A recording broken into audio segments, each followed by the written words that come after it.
The ringing in one's ear, a tinnitus-inducing whine that hampers one's most basic functions. The brain shuts down. Even something as simple as breath becomes an afterthought.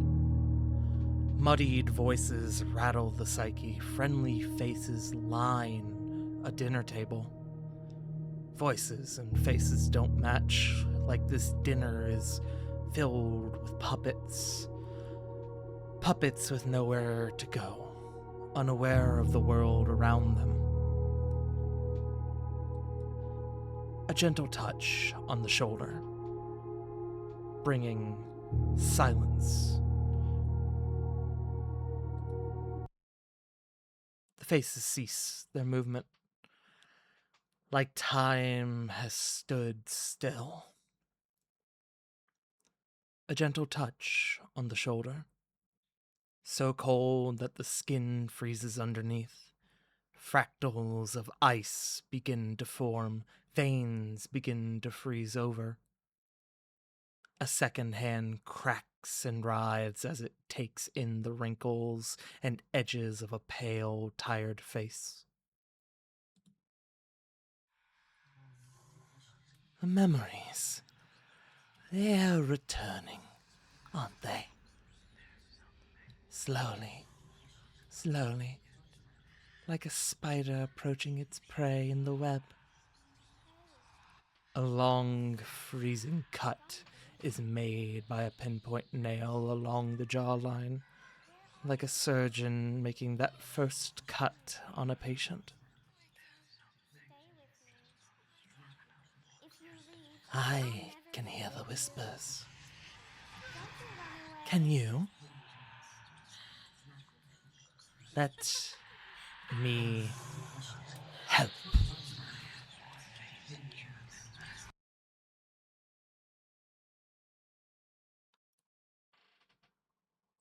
Memory.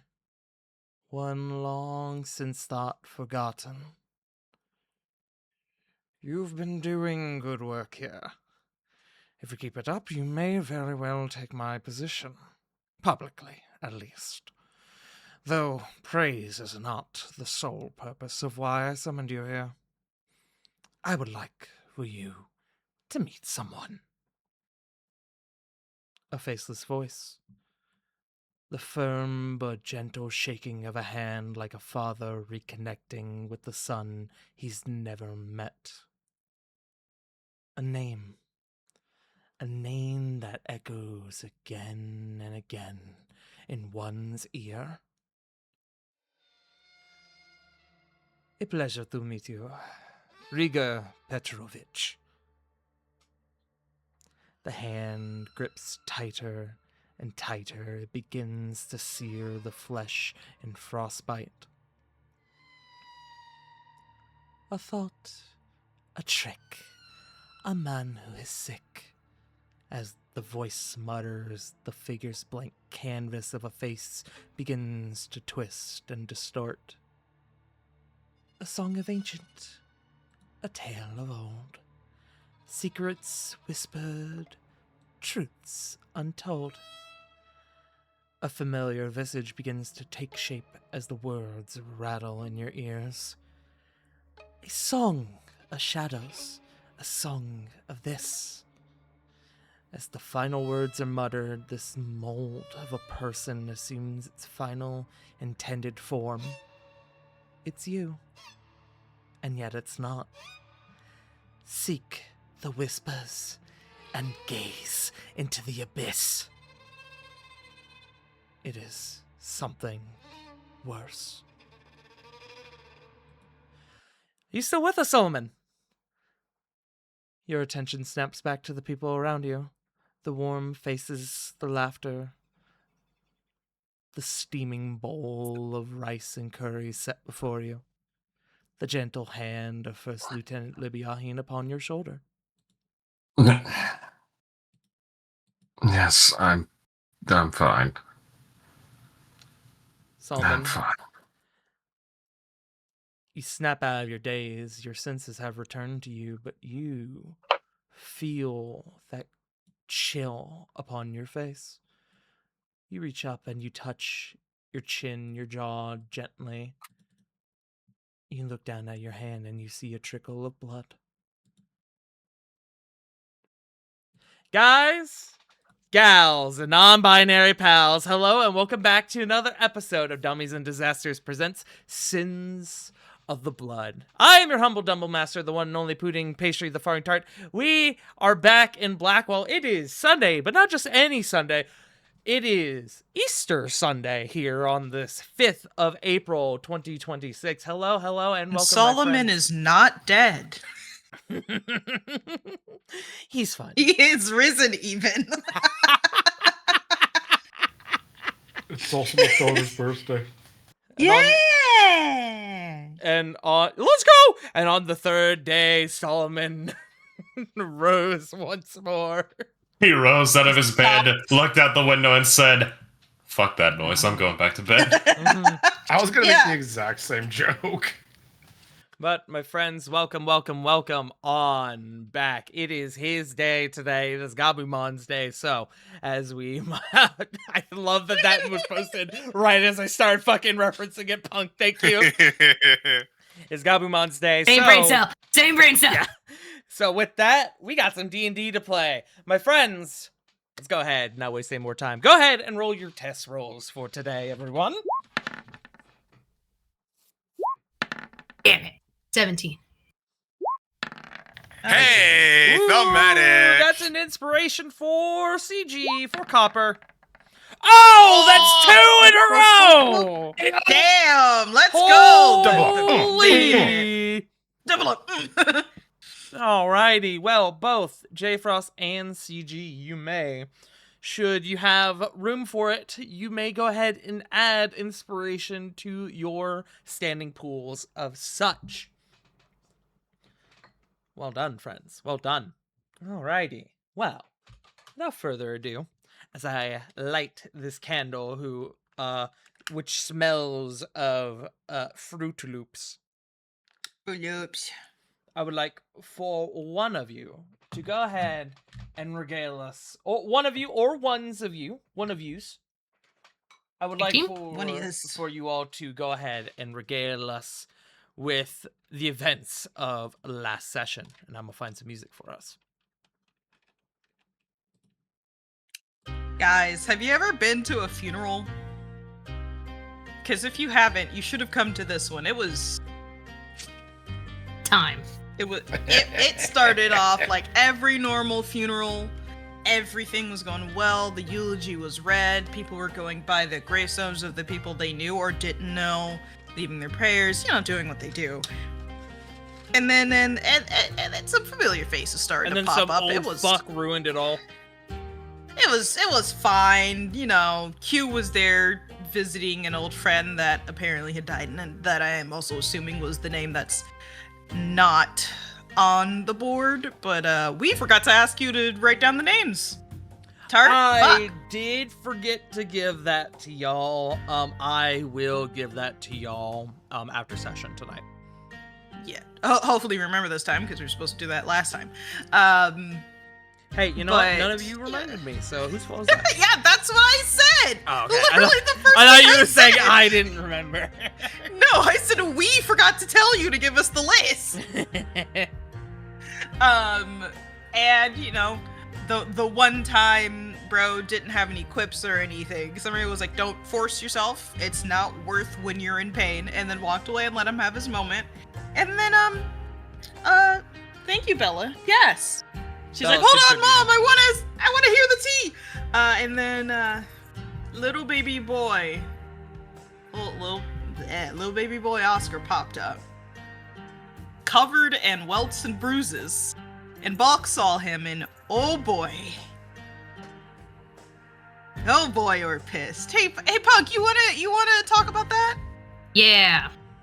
So Bach talked to him, figured out that not only did Gideon Shiny Fuckface McGee beat up Oscar, That's his full government name. he also Fuckface McGee. Gideon Fuckface Barkley Fuckface Shiny McGee. Fuckface McGee Yep. Hightower. stole Oscar's mother's holy symbol, which means Oscar is unable to cleric, much to Bach's confusion. Did not get it. Still doesn't. So Bach grabbed Pact and went over to talk to Lady Stone Daughter, the guild master of the Dawn Creed, who happened to be there too, also mourning folks. Where she told the wind about some books about duels and how to call them properly so beatings can commence without jeopardizing Pact and Bach's jobs. But while they were doing that, Solomon started talking with an elderly gnome man who gave him a riddle, and then Solomon just collapsed into a fucking seizure in the middle of the funeral. Bro hit him with a fucking riddle and he collapsed. Mm-hmm. Bro hit him with a oogity boogity and fucking Solomon started to tweak out. It was not a good time. None of us have the ability to help with something like this. Fucking Thankfully, one of Leith's upper supervisors, whatever you want to call them, Kara Thistlevine, was able to help. Because Bach tried throwing Oscar at the problem to no avail because he cannot cleric right now. She was the only one with greater restoration. And realized at the end that Solomon realized it. Sorry, I'm looking at my notes now. Solomon came to realize that okay if I say this part? It's in my notes, but I mean, like, I know that, like, we don't know it above game, but, like, Solomon found out Power of Pain was behind it. Yeah, you can say that. And then Libyahin came over, terrifying Q in the process to talk with Copper. Or she reintroduced herself to us as Copper's daughter. And that's where we ended. That is where y'all Oogie, oogie, ended. oogie. We have, at this stage, thank you both. You may both go ahead and take a point of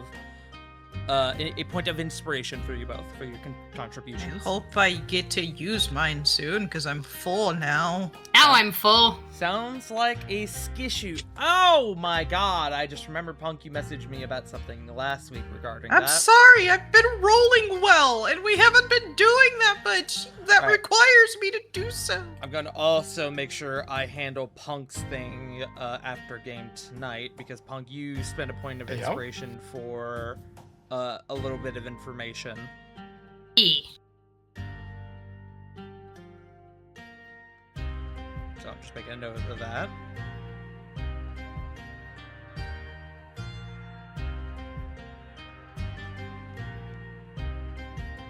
Okay. I will do that later, but we have at this point, while rewinding a little bit, while Copper and Libyahin have stepped away, the rest of you have come together and have begun to construct this rather extensive dinner for this collection of individuals. You guys are essentially setting up a dinner party for your group of 10-ish Yeah. individuals, roughly. You have your main group, which is 6. You're presuming Q is going to be there. Ajna is there, maybe not present at the dinner, but is there, and will be receiving She'll get food food later. afterwards, at least. Yeah. But now you also One have of her to, new outfits. But now you also seem to, in light of this news, you all have gone ahead and, I would presume, requested that Libyahin stay for dinner. Unless you say, oh, that's cool, bye. I mean, we have no reason to kick her out, so... I would imagine, especially since this is Copper's house and his point of residence, and it is, as far as you all know, Libyahin That is and we his still have daughter. to talk. We have to talk to her probably anyways. Yeah. And, like, again, what's the point? Mhm. So, kind of fast forwarding just a little bit where food preparation is finalized and you all have sat down to enjoy your meal.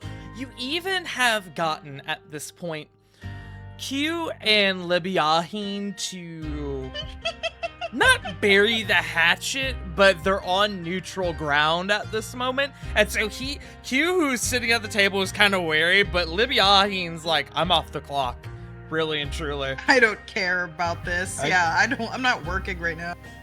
I don't know why, but I just imagine Q walk downstairs. He's like, all right, food time. Sees Libby Yahin, jumps into Simri's arms like Scooby-Doo into Shaggy, and just making hissing sounds. Mom, that weird cop is still here! Why is she still here? So, at this stage, you all have gathered around and you have all begun to kind of have your conversations. You have begun to eat. And Solomon, you're kind of snapped out of this trance by Libyahin, and there is a little bit of blood left on your fingers from touching your face. And Libyahin goes, "Oh, you have a wound there, friend. Are you all right?" I'm fine.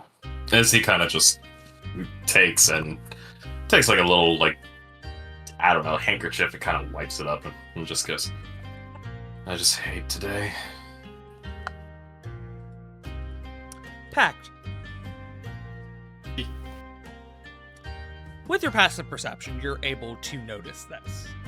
However, a number of you would be able to notice this, like, oh fuck, Solomon, like, must have scratched himself or something. Some of you probably already have put together in character that that's weird. Pact, the last time you saw Solomon with an actual active wound, he didn't bleed.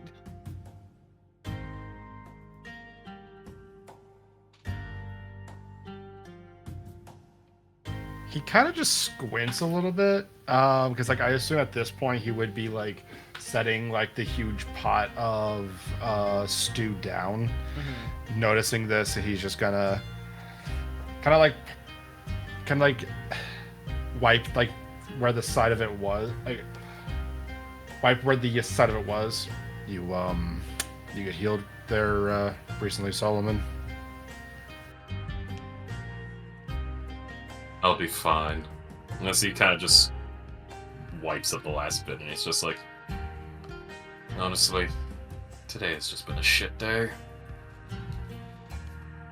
Far be it from me to raise any kind of suspicion, but with Rook essentially throwing stuff that he thinks he knows about us at us, we might need to be a little bit more forthcoming. I know that's a lot coming from me, but the more we know, the better. Yeah, I mean, look at us.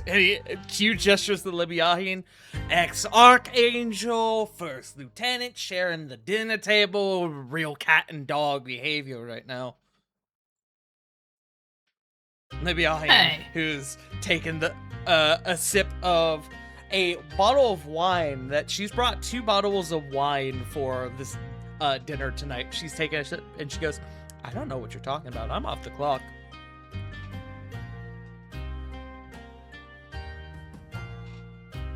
Simri just points.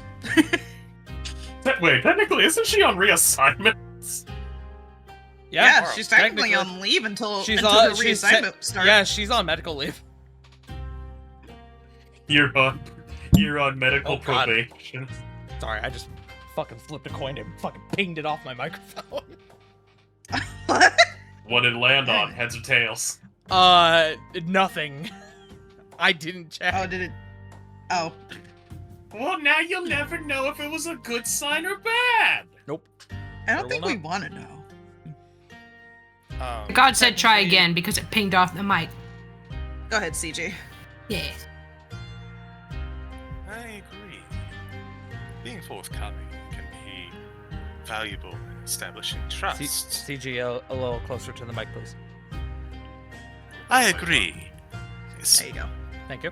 As if you impart truths, it can be helpful for building trust, making sure that any potential landmines are avoided. Like revealing our actual identities, raising an eyebrow. Who said anything about that? You guys have secret identities? There it is. I am who I am. That's pretty much all I can say, but I'm not saying that at all, much like Copper was. I'm just. Is there anything that we should know about you that we would be concerned about if Rook tried to exploit it? Is all. It's information we're looking for, Solomon, not any secret dark trauma from your childhoods. Although it wouldn't surprise us. I don't even remember my own damn childhood. Q Fair enough. raises No one glasses. was See, there we surprised. go. We're learning things about him. He doesn't got any memories. Suspicious. Ooh. What is? He's gonna glare at Q. Same for breathe Pat. only because you are a friend of theirs. Oh, whoa. We're throwing the F word around. That's crazy. What am I still doing here? Enjoying a delicious meal under my roof. I sure am. free meal. And dare I say, you have been a most wondrous host. I appreciate However, it. take this to a go. I appreciate it. However, you're still not allowed to smoke indoors. Fair enough. I will take my wins where I can get them. Copper is going to look on over to Solomon, though. If you can't remember your childhood, what can you remember? What is the first thing, perhaps? J Frost, I can answer that above game if you want. You know what, Tart? What's the funniest way we can answer this? The funniest way? Yeah. I mean, I don't know if there's a haha funny answer to this, but I mean, the fun answer revolves a certain event that occurred. Smile. Yeah. Incident. The incident. Slip in a tub. My uncle killed my No. father in a pursuit of power, and I was banished to the outlets. No, wait, wrong story. Solomon would absolutely have a skull he'd talk to. Let's be real. Oh yeah. Yeah, it's on the What, Okay, what the hell do you Shakespeare. think's on the top of my fucking staff? Yeah. What? But yes. Answer the question, Magic Man. Ow! Don't make me laugh that hard. Don't laugh that hard. Ow.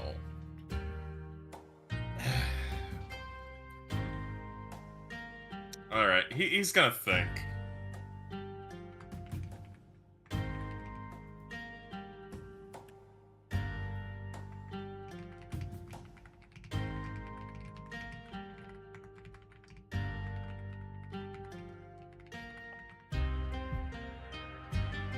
I'm just trying to bring up my notes.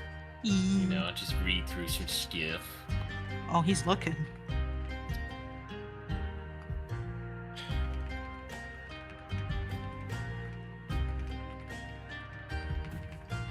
I remember waking up in the ruins of the city. I remember being transported out for some...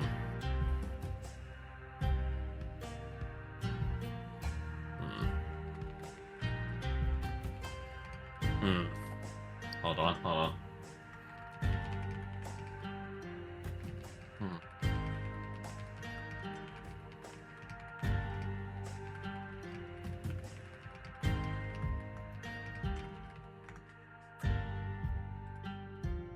I just remember waking up in the ruins of a city. Escorted away by, I believe it was members of some organization. My wounds were treated. I wasn't really required to stay, and thus I left.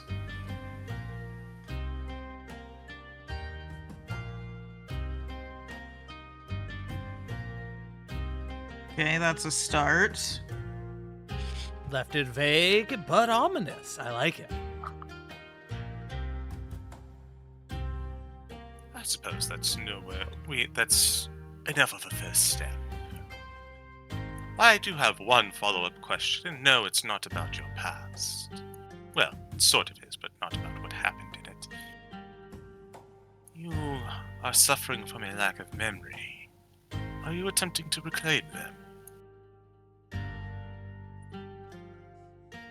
I honestly don't know. I can put together pieces here and there, but it's like trying to rebuild an entire beach out of only a few grains of sand.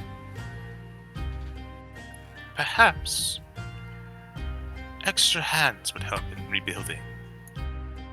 What, the tower don't got some kind of magic restore it all cure?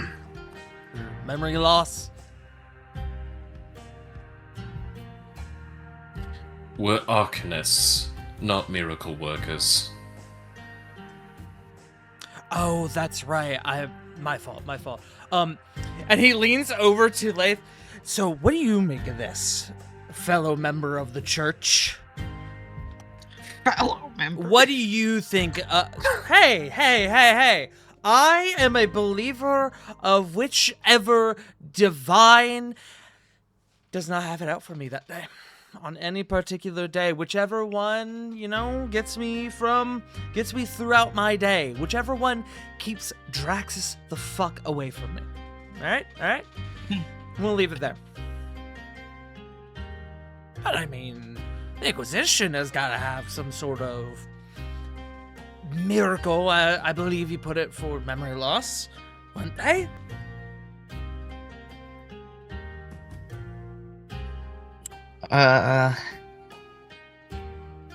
That's not really something we specialize in. Also, if I'm gonna be honest, based on what I've at least learned from looking over some spells, it depends on how the memory happened, I would assume. If it's not a magical memory loss, but more something different or deeper, then magic might not do anything. Or the tier of magic just isn't strong enough. Maybe he's some sort of, sleeper agent sent by a foreign government. Any specific code phrase can set him off, and he'll do, some Bond James style thing here in the confines of this fine establishment. I think you need to stop reading so many of those light novels. Bond Man is just a Yeah. legend. Bond Man! Bond Man. Bond man. Solomon actually grabbing the bottle of wine and bringing it closer Writing to him, this going, down for later. I can already feel more and more of my intelligence dying by the second you open your mouth. I don't want to hear it from the sickly scholar. They Whoa. nearly asked me to cave your skull in. You're welcome, I didn't. Looks to Bonk and goes, I wasn't referring to you. Oh. Good. Yeah, you better not. Hey, so are we gonna talk about that, by the way, or did y'all already have that conversation and I missed it? Oh, I wouldn't call it a conversation. More like a bunch of questions being bounced off a brick wall. Great. Glad to see we're all in the same boat then. Libya, at this point kind of leans forward. I'm also curious as to what occurred.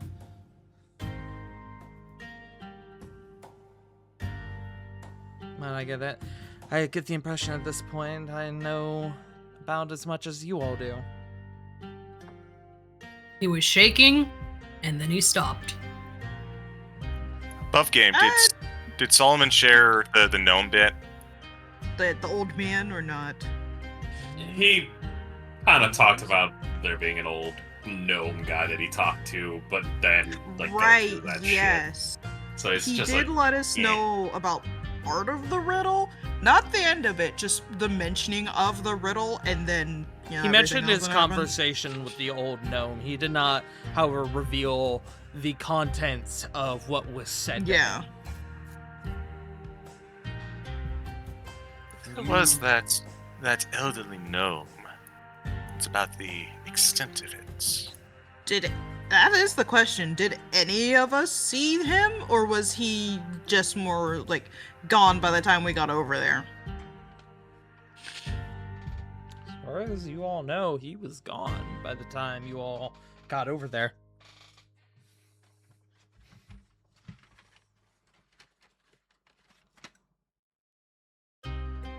So random old man says some random bullshit to you, which causes you to seize and fall over in excruciating pain.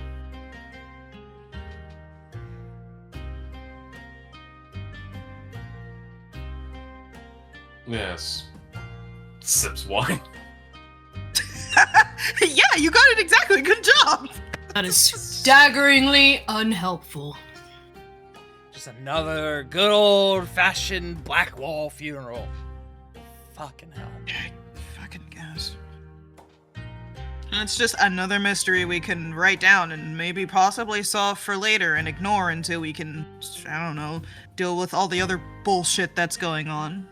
It does Oh, seem yes. to be quite a lot of it. I mean, it's not like, we're dealing with a serial killer on top of some criminal network that's going on, and, oh, gee, the Inquisition coming in and asking a whole lot of other questions. Just another day. And being deputized by the Duke. Who's yes, let's we? not forget Says Q. You meant you are dealing with a serial killer. I'm trying to not get my shit rocked by Draxus. So you're also technically dealing with a serial killer, just not the same one we were dealing with. Hey. You're right, Hey. but you're out of line. Since the topic seems to be swinging that way anyways, what are we going to do about the Archangels and Fia? Is that her name? Yes. Everyone looks at Q. Yeah, I was gonna say, Pact looks towards Q. Look, does any pink-haired human lady ring any bells for you? That I've seen, no. But, oh, okay, hold on. Despite the fact that I'm not in the Archangels, before and after my, we'll call it dishonorable discharge, I started picking up on a few rumors, and I still know some people who don't want my head on a spit. So I have heard a couple things, but let's reset for a moment, because there's a lot of thoughts brewing in the old think tank, and I gotta just lay it out. So I'm thinking, what the fuck is the deal with Draxus's pet? I mean, look, I get it. If it were my dog, I'd tear up half of Blackwall too, but come on, there's gotta be more to it. Now, word on the street is that Draxus's dust supply has crashed, and he's now cracking down. How convenient that these two events seem to coincide. Great for the Blackwatch, present company included. Not so great for the poor schmucks that the man himself is thrown in the river and the bay. And Libyahin kind of interjects. He's right. Blackwall pulled a junkie by the name of Lando Kincaid from the bay this morning. Cinder block chained to a dog collar around his neck. Hands bound behind his back. And I'll give you all spelling on that. Because those were letters that just hit my brain and scrambled. Lando Kincaid. Lando? Like I said, bad news. Now, my thinking is that whatever this pet is, it's vital for his dust production. Either produces it produces it itself, or gives him the means to produce it. Maybe replicate it. A lot of magical shit. A lot of magical creatures. Could be fucking anything. My money is probably on something fey. Those are some weird fuckers, but that's not the point. Problem I'm having. Well, it is, he's now hunting this girl, Thea, you said, who supposedly has stolen it, and likely has it. How does she come into play? Where does she fit in? Why dismantle Draxus's dust operation? Rival competitor, maybe? A power play? Think about it. Option 1. She takes it, opens up her own operation. Well, that just gets Draxus on her ass. He finds her, kills her, or whatever, takes it back.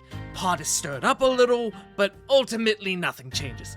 Malachi's pissed, but he goes on his way. And with every spoken word, you guys are kind of beginning to see a bit more and more of like, oh, so this is why he's been fucking crazy the past couple days. Also, he's been fucking conspiracy theorying all for 3 days. It's also, in a way, you're kind of like, this is why he was an Archangel's information guy. He thinks way too fucking much. Option 2, takes it, leaves town, hops on a cart or a boat, start fresh somewhere else with this gold mine in your back pocket. Most logical step. Problem is, no one has seen this girl or by proxy the pet leave town. If they had, Malachi would have found out by now, and we know he's still looking. So that brings us to option 3. Releases it, dismantles the operation, plants some seeds to get Draxus off her tail, and then when the coast is clear, she skedaddles. By that logic, she's still gotta be in town, either biding her time, waiting for a way out, or some other reason. Problem I'm having. Why go through all that trouble just to leave? Maybe some spiteful ex-girlfriend, a begrudged business partner. Am I thinking too much into it? Probably. And you guys at this point kind of realize, oh, he's playing catch-up. He's kind of figuring something out what we already know. What we already know.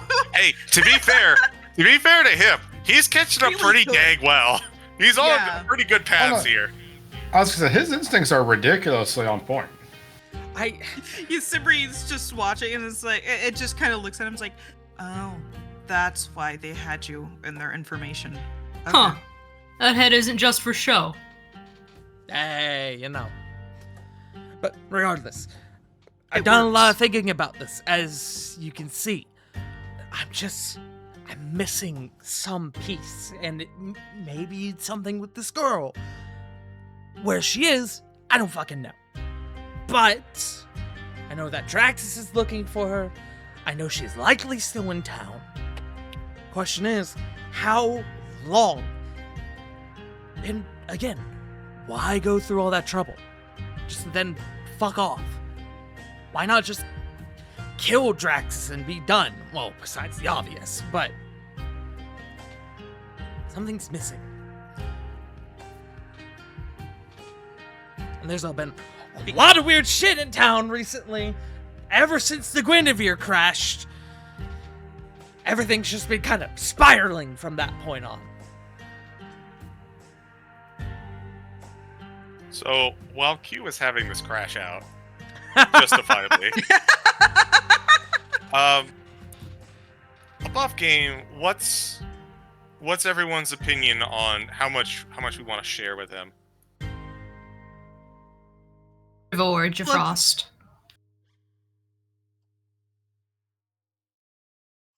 Rivor, Frosel. Uh-oh. Hello. Oh no! Sorry, I tried to hit the unmute button and it fucking would not unmute. Oh. I'm willing to queue in. Queue in. God damn it, I hate this.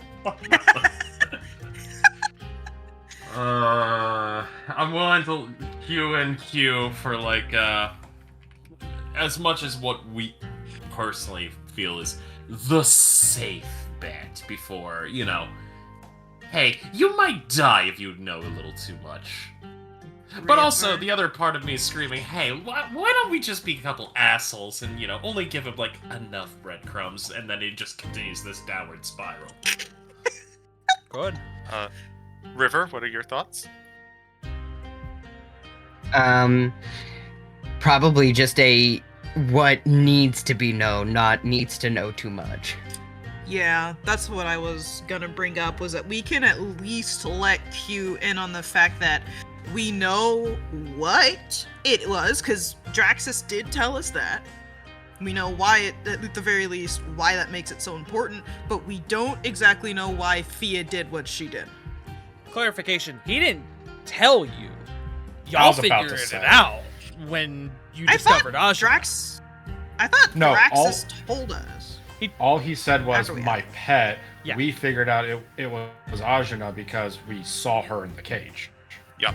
Sorry, Yes. not saw her in and the you're cage. We saw the cage, too- but we saw literally popped up in the copper piece. When you discovered Ajna in the Copper Piece, you realized that she was responsible for the creation of the dust product that is going through the streets. It is a drug made from fairy dust. And she also told you. She told you that she was held captive by Draxus and the Archangels to collect her dust. Okay.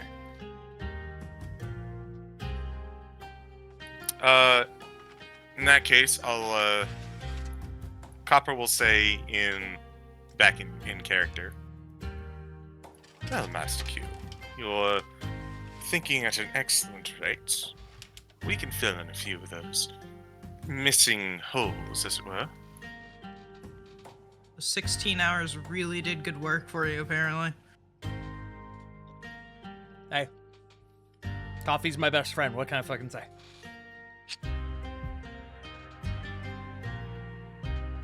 What research investigations have come into, Fia was able to release the pets, but they are currently in the wind somewhere, and I am not sure where. As for why, I'm a first need a deception check from you, Copper. better me than anyone else. Yeah. Soon, though. Soon. Could be. It's because I Nice. got my hero roll. You 24. You beat his insight by 2. Whew. Nice. He rolled really high on his insight. He's looking. He's looking at you.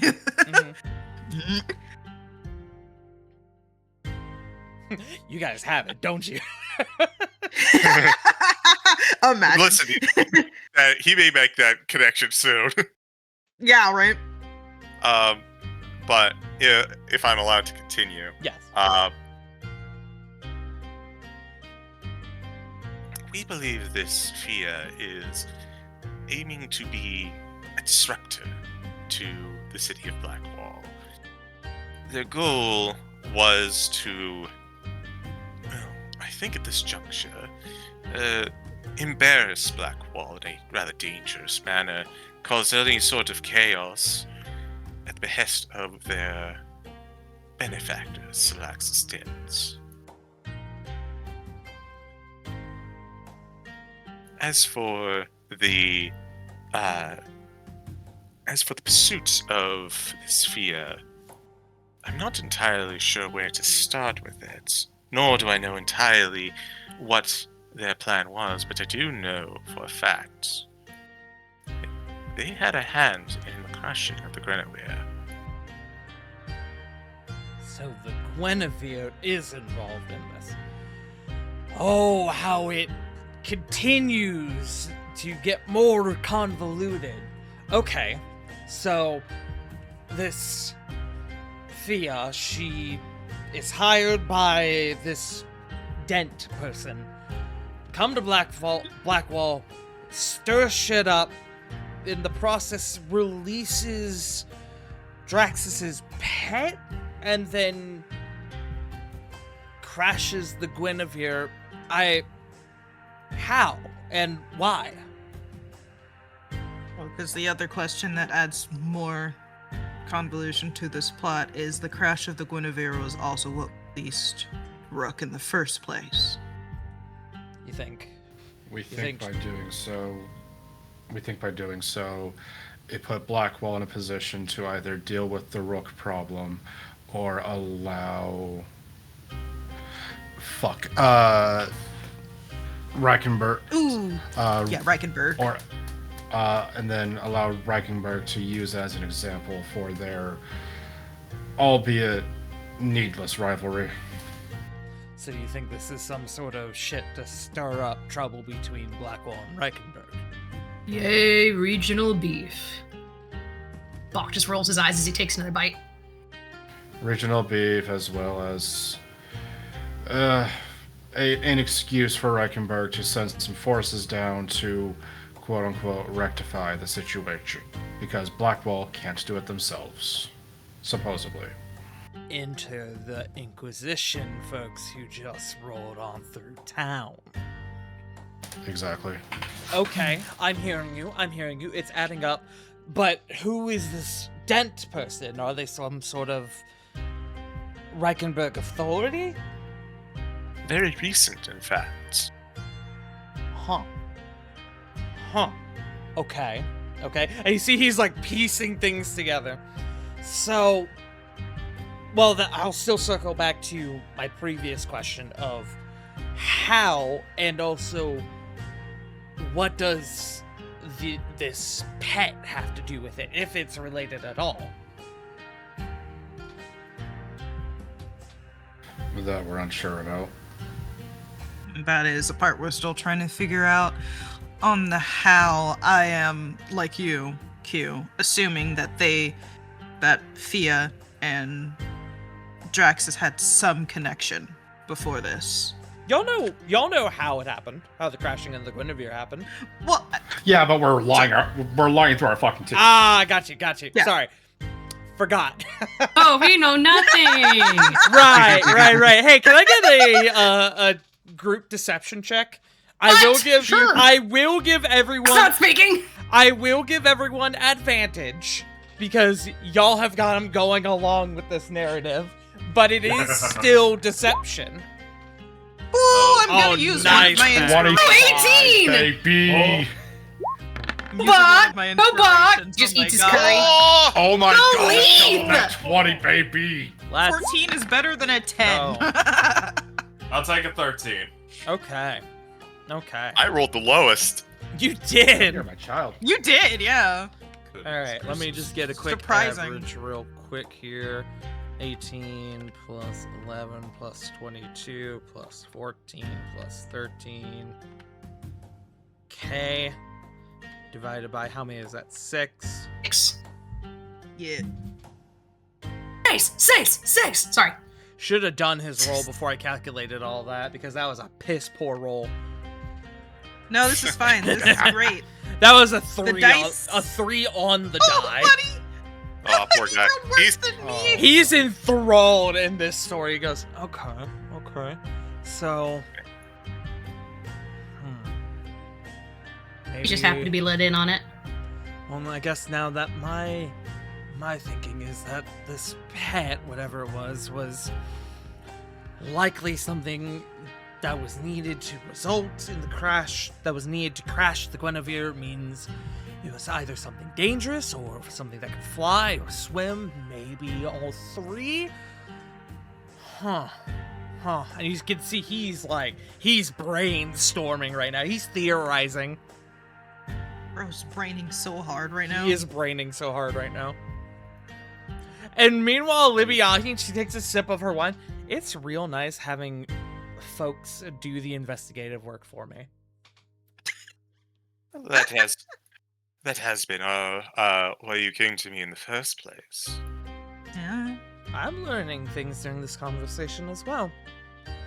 Which, well, to sort of add to things, what we've been able to determine based on an investigation into the Guinevere was that, much as you all had likely determined, Rook escaped from confinement in the Guinevere, killed most of the crew, and then using a scroll that was stored in the manifest, in the cargo hold, was able to summon undead, which then finished the job of seizing, in quotes, seizing the Guinevere. And that's why there's undead on the boat. Holy shit. Wow. Oh my god, this is so much better when we don't tell him anything. Oh my god. Let him cook. Let him cook. He's getting Yeah. something. He's fine. Now, I do have a question for y'all. Libyahin doesn't know about Ajna either, right? Mm-hmm. Yes. Yes, being she doesn't know. Correct. Yes, I will also openly admit, if Q was not here, Copper would have definitely pushed to sharing Ajna with Libyahin. Yeah, I think we'd all would have been a bit more comfortable sharing Ajna with Lib Bach would have been on board, yeah. here, so. At the very least, hinting at it. Mm-hmm. I think she Right. just, to that degree, just knows what we've kind of told Q. It's like, oh, okay. So that Yeah, means... like above. Go ahead. I mean, above game, Pack would just be against anybody but us knowing about it Yeah. in general. Which Like I that- said, the more people that know, the more likely it's to spread, but conversation for later. Or DMs. So that means logically, if Fia was connected to the crashing of the Guinevere, either she was on the boat, which that seems unlikely due to the fact that she wasn't sighted during the crash, or whatever this pet is, it's more intelligent than one may have originally thought, intelligent enough to understand commands, and if may have had some sort of innate power of flight. I'm starting to lean more towards the Fae category, but it could have been a fiend, maybe a method or an imp of some sort. I don't know, whichever ones of those can fly. Simri just looks to the side like, wait, just kind of thinking. You can kind of see it on her face. Wait, which fly? Both of them. Squints. Right? Yeah, Both exactly. of them can fly. Mhm. I'm of the opinion that this pet playing a hand in this is, if it is something intelligent, then it's entirely possible that after taking a command or attaining its freedom, it's simply left. Certainly, if it can fly.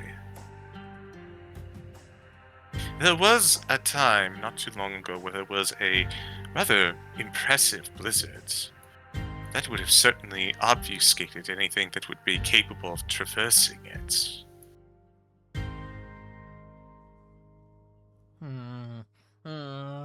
And you see Q has like fully stopped eating and is so like enraptured in his own thoughts at this moment. Honestly, also, the crash plus everything with Rook going on would have made it significantly easier for it to escape. And Simri stops, squints. Oh wait, no, you were there. And the fight that happened at the fishery. But why not then just leave town in the chaos? That may be because of the third thing that we know what she is involved with. And, Copper looks like he's about to say something and then realizes that, oh no, Lib knows about this, in quotes. Above game, what is this? My brain. The job that we did. Which one? When we stole that component from the tower. Oh, yes. Oh yeah, Simri. Right, yeah. Lib does know about that one, yes. Mm-hmm. Oh, extra-legal escapades involved our dealing with fear before we knew of their significance and importance, where they asked and tasked us for a component from the tower.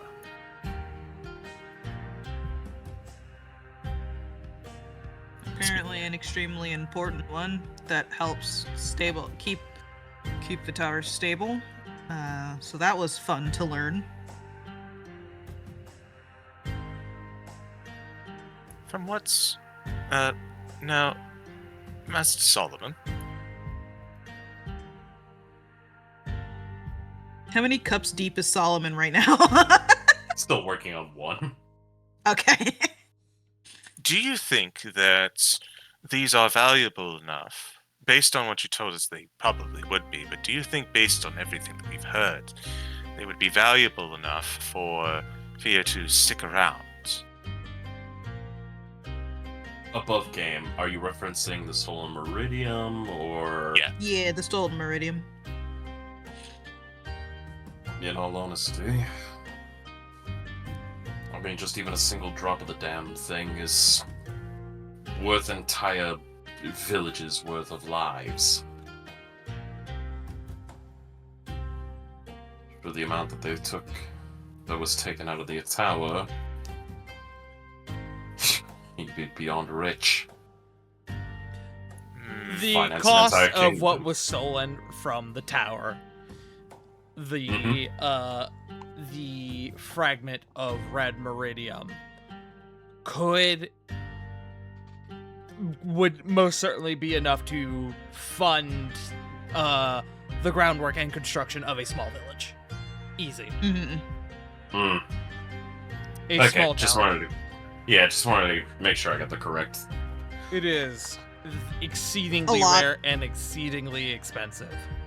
Exceedingly rare, exceedingly expensive material, capable of being able to finance and the construction and development of an entire town.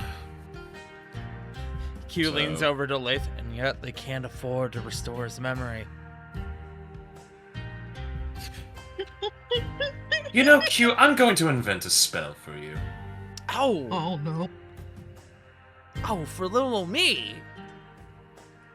Oh, yes. And the best part is, it's not even going to be a lethal spell.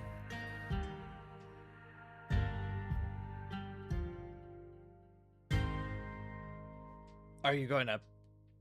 you see, he's like waiting. Are you going to tell me about it, or are you just going to leave that ominously in the air? I'll save it for later. You'll know. You'll know. He leans back Oh. to you like, I think he's threatening me. Do you think he's threatening me? I'd like to threaten you. Goes back to eating food. I like to think that I'm helping and contributing to this conversation, and I'm catching strays from two sides.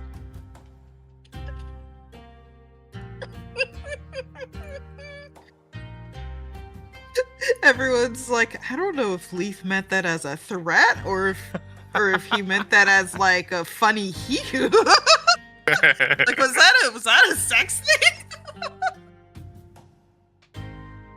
So, I suppose the next step is we need to find a way to track her down. But if this meridium is so valuable, it's entirely possible that they haven't removed it yet. Might Right. be too dangerous, might be too expensive, might need to be handed off personally. After all, Simri turns and looks at Copper. Right. Wow. Was supposed to have this conversation a bit ago, but yeah. Oh, yes, Simri, Rob- you have some knowledge that the rest of the party Yeah. doesn't. hold Simri one waits. moment before you continue. Yes. I was simply going to say that Salaxistant, as I recall, has exemplary arcane knowledge. So, if it is entirely likely that the Meridium was targeted but has not been handed over yet, if they are still in town. Otherwise, someone with knowledge of exactly what they are stealing would probably be chomping at the bit to acquire it. Sorry, my dear, you may continue. It's Simri gags a little bit. After realizing how important Meridian was to the tower, I went and I approached Bastian about it. And I let him know exactly what happened. Ah, To not just right wrongs, but obviously to get information to where it could be. Not only was there a tracker on it, so he knows about us, more than he knows about us through Solomon, probably. He also knows it's no longer in town. alright then. And he also propositioned me to do some volunteer work. Simri puts volunteer in quotes, to pay back for the stolen item, which has already been replaced. Wait.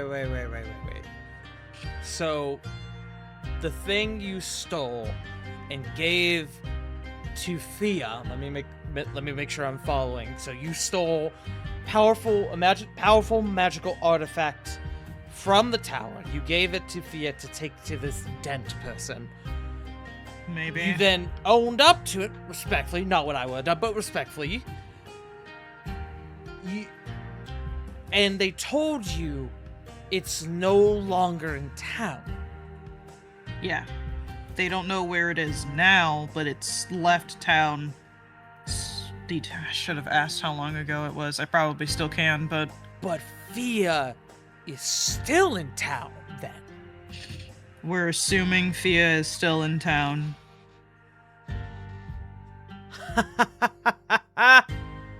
Oh my gods, I've got it. I've got a lead. Think about it. You need to get something out of town, but you can't in yourself leave. What do? You smuggle it. Now, Yeah. normally, when you want something smuggled out of town, you go to the Archangels or one of their affiliated parties. Or you could ask one of the lesser gangs, but if you want something done right, you go to the Archangels. Well, right is a subjective term. What I'm trying to get at is, Thea, she was trying to get this object out of town. She either knows someone or she didn't go to the Archangels. Think about it. Where else do you go if you want some shady shit done here in Blackwall? You go to Vera's Hollow. That sounds like an excellent lead, Master Q. Ow! That is relieving. I feel like I've cracked a fucking mystery. Holy shit! Everybody looks at each other like, yeah, crack the mystery. Sure, no. You've totally figured everything out, sweetie. Good job. So are you gonna eat that? He just points at what Q's serving. Huh? Oh, fuck, right. Oh. I was about to make that joke, damn it, Buck. He just starts ripping at his bread in front of him. So, what I'm thinking... Hold on, let me actually put some, food in my mouth. Hold on. Yeah. So what I'm thinking is, you want something out to get out of town. Fuck, this is good. You want to get something out of town, right? You go to Vera's Hollow. You talk to one of the smugglers there. Archangels, not Archangels. The Blackwall's got plenty of people here who can smuggle shit for you. Fuck, you could probably pay someone at the docks 50 cents to get something out. Probably won't be done right, but you can do it. I know a few smugglers down in Vera's Hollow that may know something about this girl. She stands out. Pay the right price. Someone very well may tell you how long ago they dealt with her, if they dealt with her. Well, here's the thing. If you're wanting to go to Vera's Hollow to get answers, I'm heading down there later on tonight. You can come with me. wouldn't you fucking have it? How the gods deem everything be appropriately timed. So what's that call it? Convenient.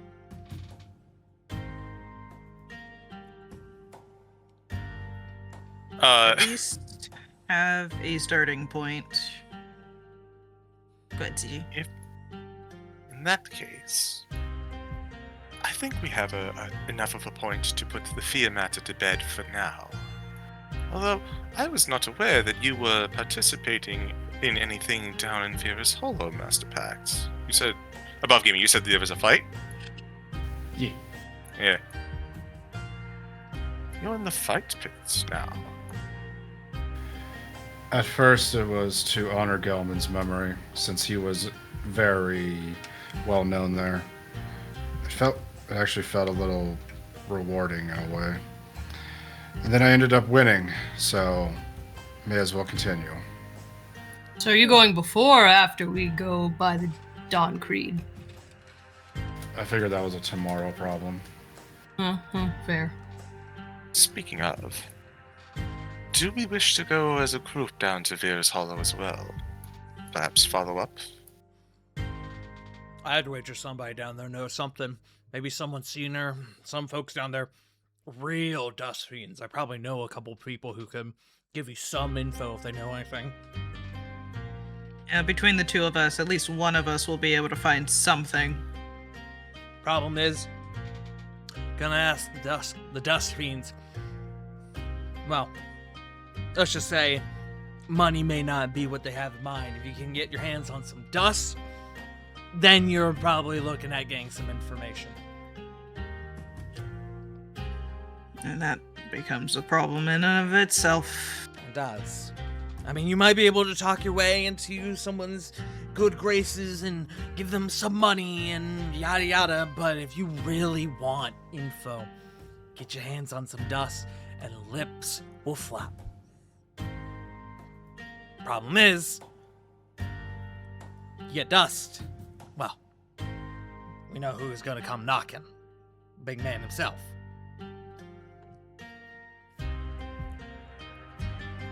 True. To which Libyahin goes, well, not that it's any of my business, but I mean, the Blackwatch has been, fighting this war on Draxus's dust production for, months and years now. Who's to say a little bit of the dust confiscated in the Blackwatch barracks doesn't go missing? Simri just slowly turns to Q and goes, "This is why I like her.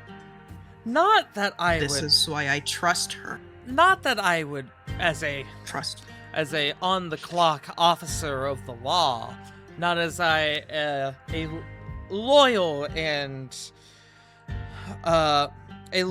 and dedicated member of the Blackwatch would ever suggest,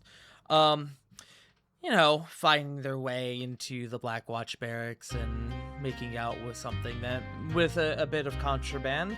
And you hear a jingle on the floor. Oh no, I've dropped my keys. Oh, I'm so clumsy. She goes to pick them back up. Oh, I'm stuck. No!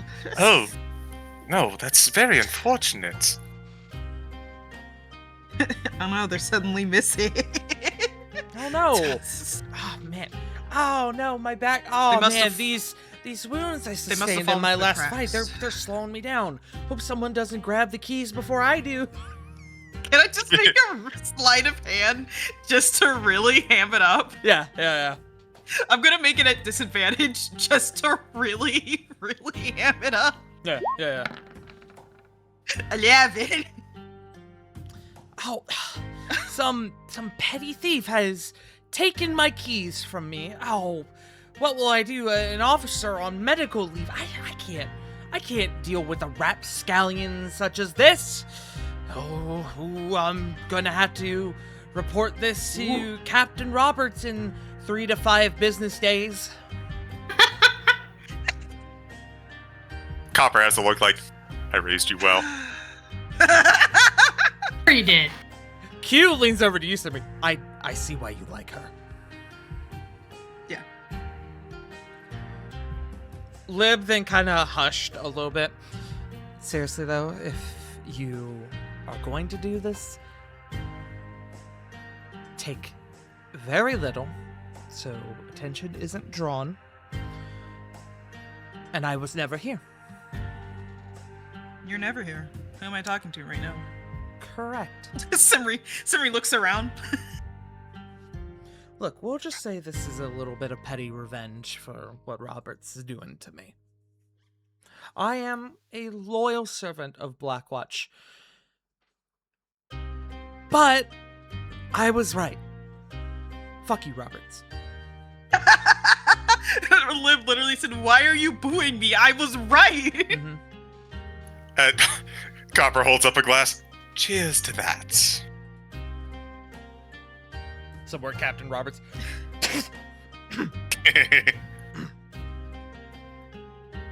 Now, back to the other very, very important topic. Points at Simri and Copper. You fuck? Yes. You see Q Crudest way chokes to on ask that his question. fucking glass. Good. Sorry, Pact. Why is it that has to be the crudest way to ask that question, Summary? That's the only way I can handle doing this right now. Yes. I'm gonna need more wine if we're doing this. This is Libyan. Fucking Pack pours her a big ass serving. Thank you. Hands the bottle over. Yes. Yes, I have. Oh, I'm sorry. You have what? You're going to have to be more specific. I have partaken in relations and had bore a daughter. We know this. Oh my Ow. god, not relations. Scandal. What will little Mary on the corner say?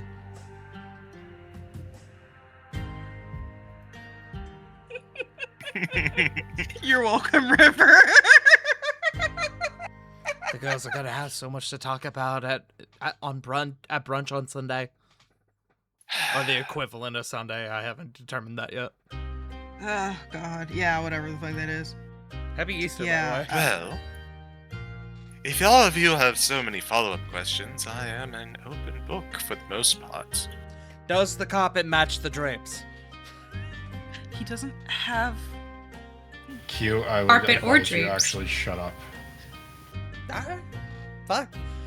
Crucify me for being Yeah. a curious man. No, no, Q. That was a couple days ago. You're behind. Come on. That was approximately You know 3 what? days ago. Fuck it. Hold up. This dude gave me an opportunity.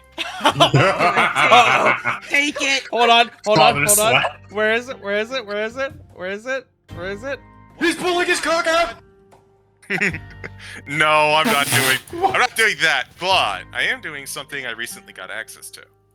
Oh, no. Oh. I don't know what he's doing. Oh, Oh. God. My God. So, hold up. Let me go find a description. We're a What very they do serious, very, very spooky campaign, I promise. No, Yes. I'm not being goofy. This is a legitimate thing. I know. Hold on, I gotta go. It was a while ago. So, I didn't realize it gives you an unarmed strike. yeah. So, as he asked that, Copper looks back to Q, and you see as his form begins to shift, he grows taller.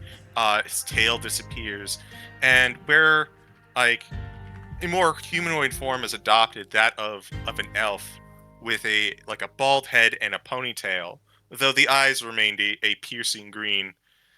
And he looks back and he says, "In this it does." Is that not catfishing?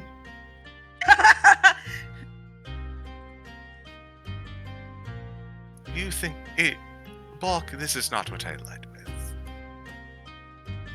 Oh. Good, I was almost disappointed in you. No. Almost. The nature of that relationship. Well, I don't want to go too far into it if it's alright. But, and he's going to shift back to his normal self. I'd appreciate that. Says the And- giant. Yeah. There is, however, some matter that does need to be bring up, but before we go any further, does anyone else have questions? Bach will raise his hand. Balk, you have the floor.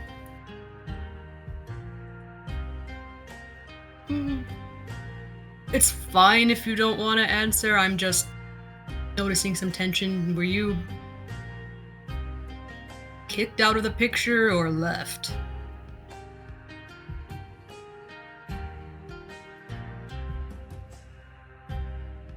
There was an event that caused the dissolution of our family. We will simply leave it at that.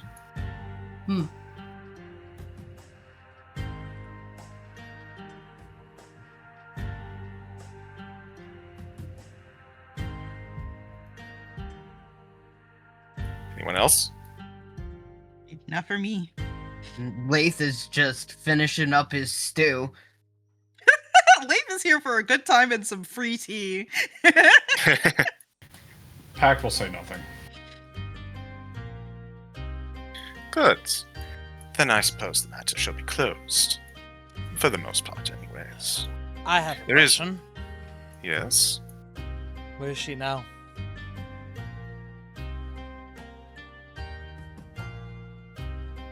Copper steeples his brow. I don't know, and I wish I did.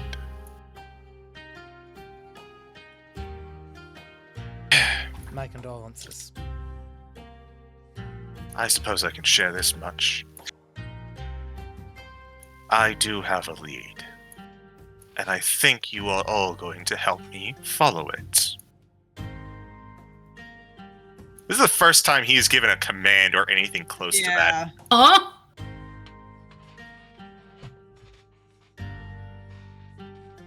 I said what I said.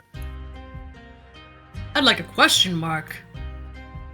That sounded like a period. It was a period, but it was not a this is what you're going to do because I want you to. This is you're going to do it because you were already doing it anyways. You know what? Oh. I get it now. It's a pink-haired lady? That would be incredibly awkward and wonderfully scandalous. I No. think what he's saying, Bulk, is that it's already on the way of what we're working on.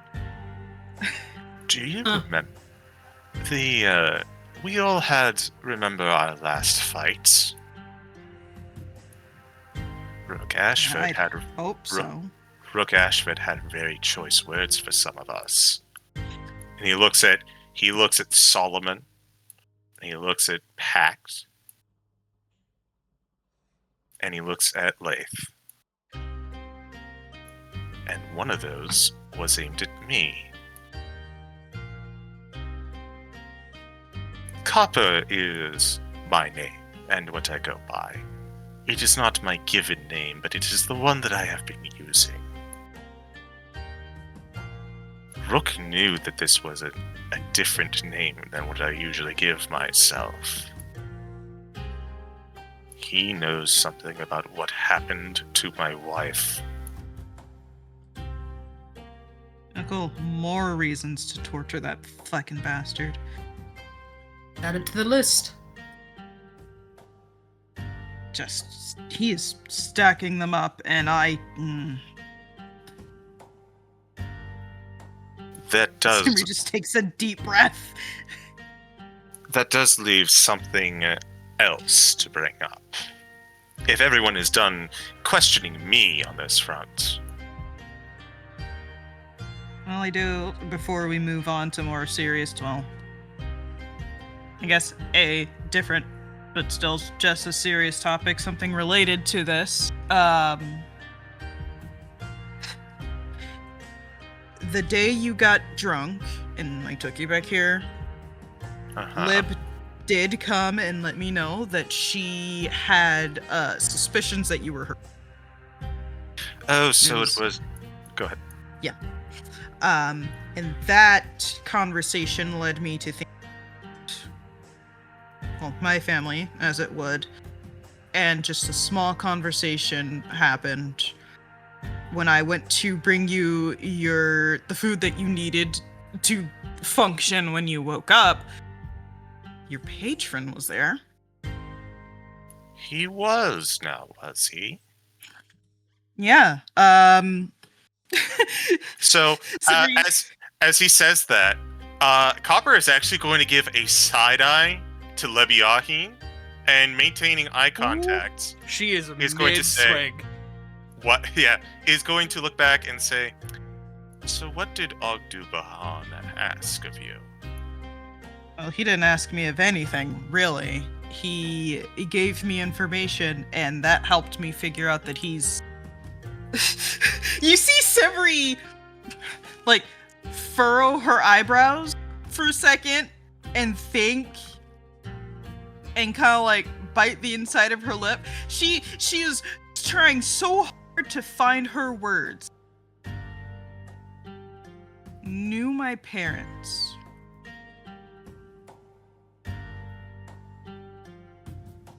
And, like, more than just knew my parents, he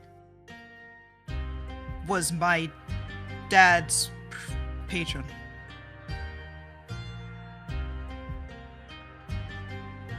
Which Outwardly. in turn makes him my godfather. So, I'm fucking no. wait, I'm sorry. You said patron, like warlock level shit. Yeah. Also, Copper waves. also, Simri, I had to double check. I believe you uttered his name, didn't you? I Just don't now? think I I did. said Ogdubahan's name. No. did. I did. Copper did. Oh, wonderful. So as Q asks that, behind him, a wonderfully colorful individual who none of you all have seen before appears around the shoulder. Oh, one of the best, baby. And he goes, fucking, whoo! What the hell? Yep, there Hello, lovelies. It is a pleasure to meet each and every one of you, and to our guest of honor. Fine. How do you do? To which Libiahin goes, yeah, I need more wine. I am not drunk enough for this. As before you all, appearing to all of you for the first time, is Copper's patron, Ogdubahan. Bach rolls his eyes. Yay, more magic bullshit. Pax will Hey. just pour himself a glass Oh and boy. just sit there and wait. Like, oh my god. I am one of the fun kinds of magic, and not one of the weird, creepy, ooh, I raise dead people kinds of magic, like that one over there, pointing at Solomon. Immediately frowning at this entity, just going, oh, everyone's a fucking critic. To each their own. Just some of us are a bit more glamorous than others. It's art. Hey. Wait a minute, I need a question. Uh-huh. Would you allow me to roll an Arcana on Ogdubahan here? Why don't everyone go ahead and do that for me? Oh boy. Check, do what check? Arcana check. Arcana. Oh boy! That one! Bulk, no fucking idea. Simmer, you already Magic know is what magic he is so bullshit, this got is it. apt. Yeah. I got a 4. Oh shit! Leave. It's a 12. It's 2 in a row, I ain't rolled it? with advantage. Oh. 12, got you. Oh. He is. Uh, I'm still waiting for Solomon. That's right. 12. He's very whimsical. He's very colorful. But in this moment, only Copper and Simri know who and what he is. That time my godfather was a genie. My godfather was a Jeep. Libiahin, Sorry, I have candy in my mouth. Beep beep. Libiahin, joy of joys, you hardly call, my dear. I thought we were friends. To which Libiahin goes, Don't speak to me like you know me. Fair enough. At the very least, he's really good at understanding and listening to boundaries. Mm-hmm. Yes. This is my patron, Agdubahan. Hello. They are, for the most part, benevolent, though a fair bit whimsical every once in a while, as they have self-proclaimed. They are about as trustworthy as one could get for a patron. It's around this point that a magical, like, spectral hand appears before everyone here at the table who is not familiar and offers a handshake. A pleasure to meet you all. Genie for hire, of course, at your service. Genie for hire. Genie for hire. If it's in the way of his bowl, Bach will just pull his bowl back from the hand. Resource guarding. Pack will just looking at the gesture. He's just gonna like put his like fist to his palm and just do like a slight bow.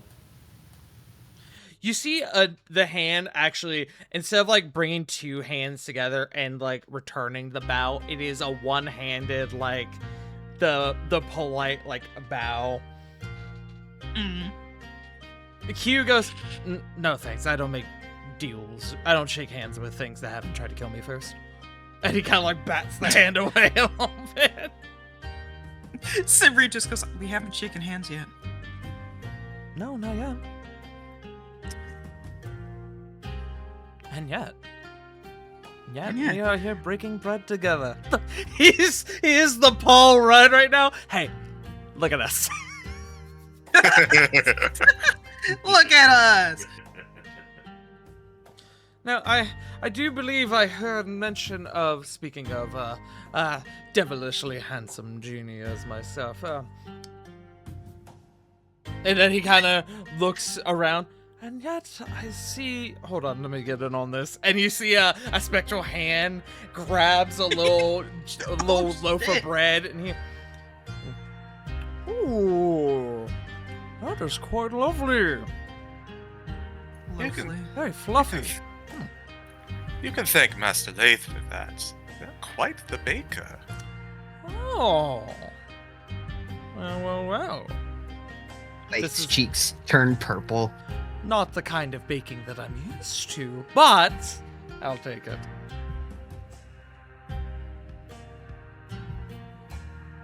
So, to what do we owe the pleasure? Other than simply saying your name. Well, that is up to you, really. You invoked the name of Ogdubahan, and so, as I am wont to do, I appear. So what do you need in this moment? How can I be of assistance? What kind of deal shall we make? Well, I suppose if nothing else. And Copper looks on over to Simri. I believe that there was a conversation between you two that was interrupted. More like I cut it short because it had been a long day and I couldn't take any more information about important topics. Is this a good time then? I mean, I guess it's fine now, but I don't know how much of it is relevant to her current tasks. I can always come back. You guys could always ring my doorbell.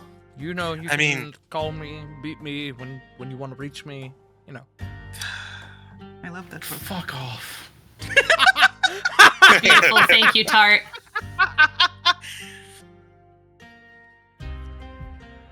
Next I time mean- Fox he's is gonna appear- grimacing at Ogdu the whole time. Now he's gonna. Next time he appears, he's gonna go. Semri, my friend, what's the cinch?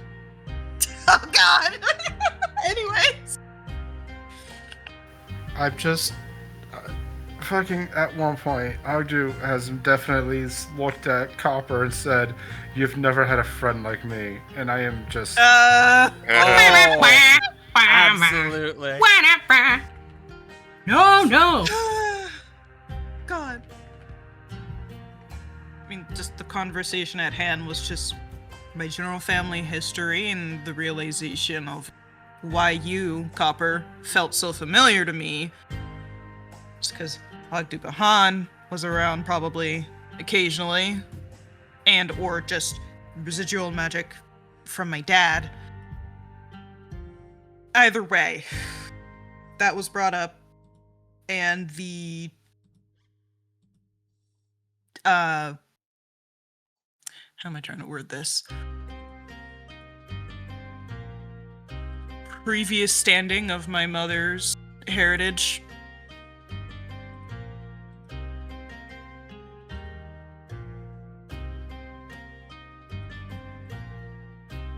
I'm sorry, I'm just trying to make sure that there's a question amongst this.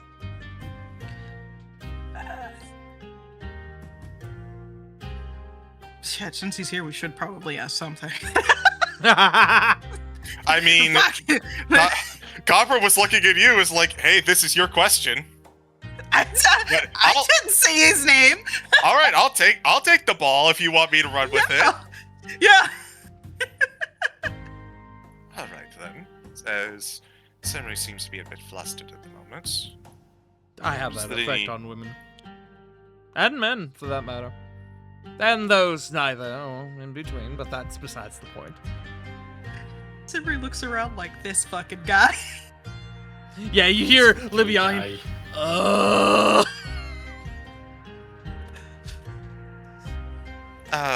Here's the question then. What is the nature of Semri's, let's say,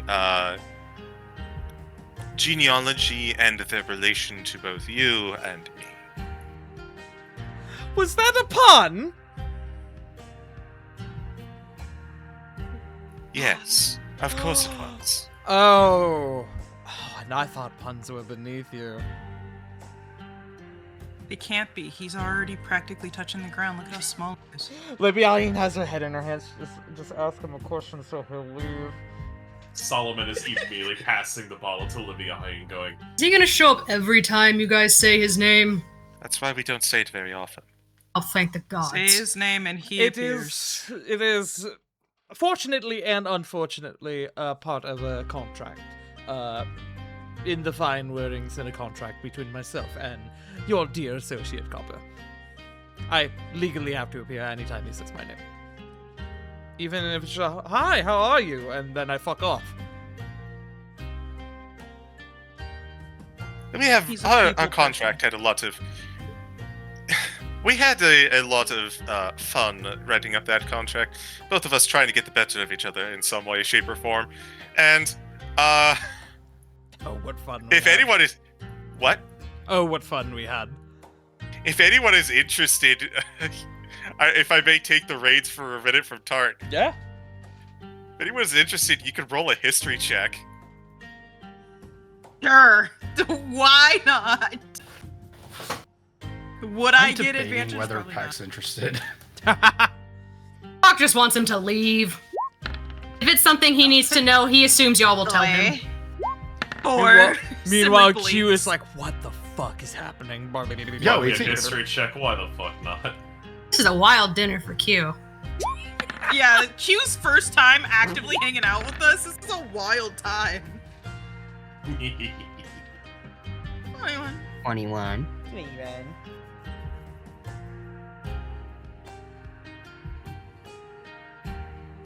So Pacton Lake, this is probably where the whole master thing came from on Copper's side. Oh, so I gotta blame you now.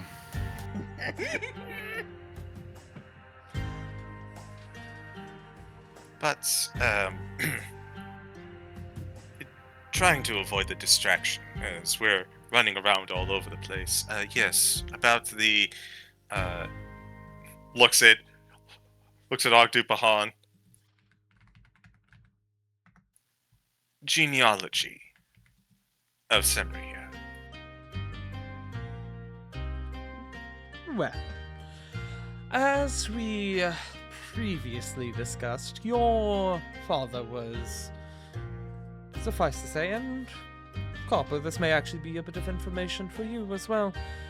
Your father was we'll go with the term employee under my, I won't say care, tenure.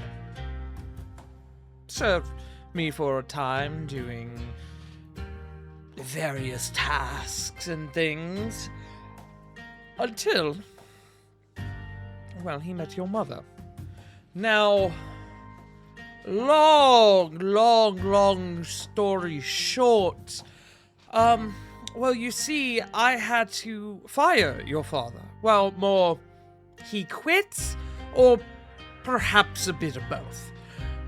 For you see, he had, unbeknownst to her, well, unbeknownst to me, known to her, and unbeknownst to her and known to me, this is getting very confusing. What I'm trying to say is, your father met your mother, birds and bees and whatnot. They went to get married, and then, in the forging of that legal contract of marriage, your father unknowingly signed a contract of infernal nature, devoting himself to what he learned that day was a succubus.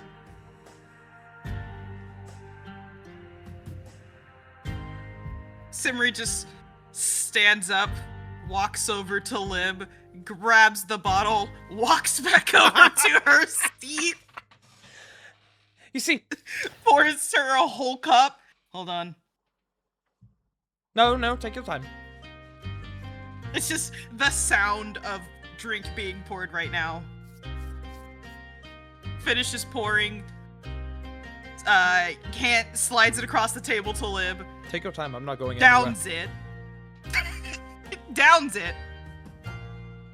Okay, continue. So, your parents kept this lovely little secret, hidden from each other. One, that your father was an employee under my repertoire, a warlock, as the official term goes, and she being a succubus. Both very important details to come to the light of day on the day of your wedding. Now, you see, Yeah, it's succubi, while they are attracted to, both succubi and incubi, while they are attracted to individuals, well, actually, that's a pretty apt term, individuals, as they primarily of the opposite sex, but some of the same sex, kind of what I was saying before, one, the other, neither in between, doesn't really matter. Those, like your father, who have a particular arcane essence to them. For succubi and incubi, it is like a magnet. It is like walking into a room filled with your favorite smell, and you just can't get enough of it. Oh, and what is this? My favorite dish is before me. I must eat as much of it as I can. So you see, your mother sought to, both literally and metaphorically, literally and multiple ways, multiple definitions of the term, sought to drain your father. Now, here's where I come in. Because you see, genie magic, not too dissimilarly from fey magic in this regard, it's very charming is a word someone could use. It's very addictive. It's very enchanting. And little did you know, your mother and your father, in this clashing of succubi magic and genie magic, ended up falling for each other. Very, very odd. Probably didn't explain it too well, but regardless, they both seduced each other, they both fell in love, birds and bees, yada yada, went to get married, and that was when the nasty truth came out, where suddenly my contract with your father burned up in replace for one of her make. I hope this is all getting through to you, by the way. Maybe it will eventually. In short,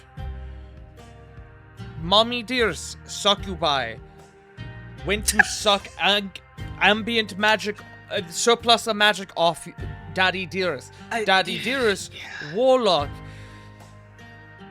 fell in love with your mother, and Mommy Dearest, as a bit of a side effect of this magic, fell in love back.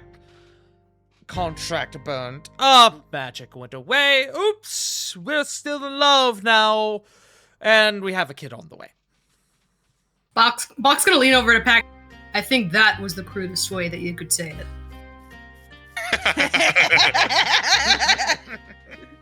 Thanks for the post defense bulk. Yes, I to put it as aptly as it was described earlier, yes, your parents did fuck. Is that what you wanted me to say? I mean, I'd hope so. How would I exist? Anyways, Oh, and fuck they did. I might Symri need something covers her stronger than face. the wine. Olivia, who's just head on the table, please. Bach's just leaning on his arm, waiting for Ogdu to leave. Cool, I think that answered the question, Ogdu, thanks. Oh, wonderful.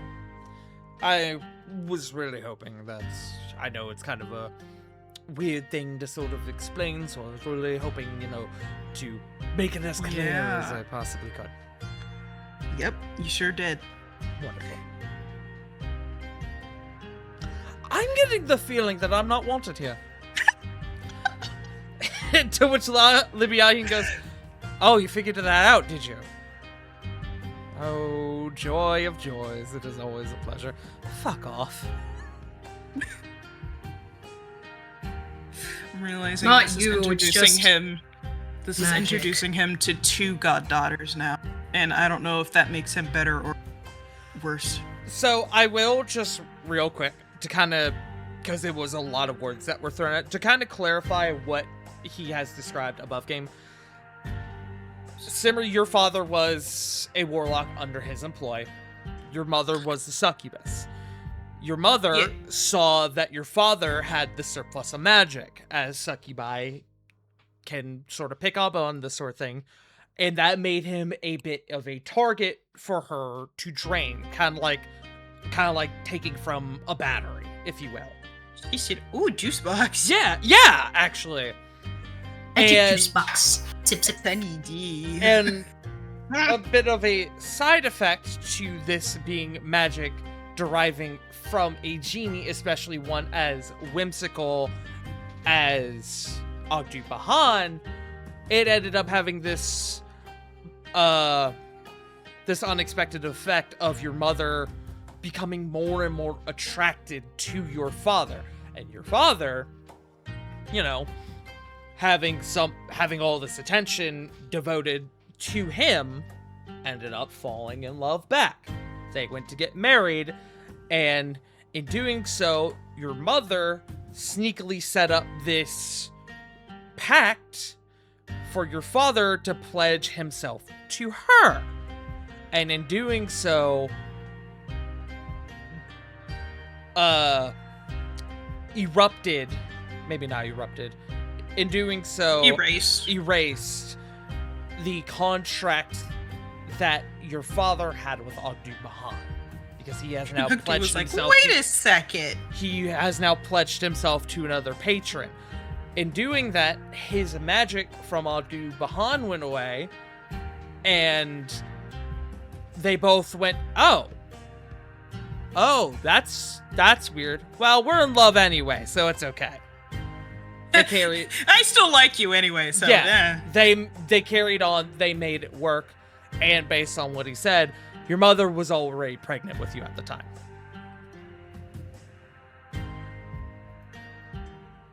That is the long and short of it. Yeah. Hey, Magic I- Grand. I'm Ain't going love to- grand. Gonna send you a DM once I find our DMs. There we go. Sure. Is Ogdu Bahan leaving then? He hasn't. You haven't sent him away, so until you Fair enough. recover. Fair enough. Thank you, Ogdu Bahan. Oh, I aim to please. Your question has been answered. You may take your leave. Oh, but I feel like I'm really just beginning to know everyone. Hawk just blinks at him. Hack just blinks as well. I think like at that point they're just doing it in unison to that SpongeBob sound effect. Yeah. Fine. I know not to overstay in my welcome, but I hope you all have a lovely dinner.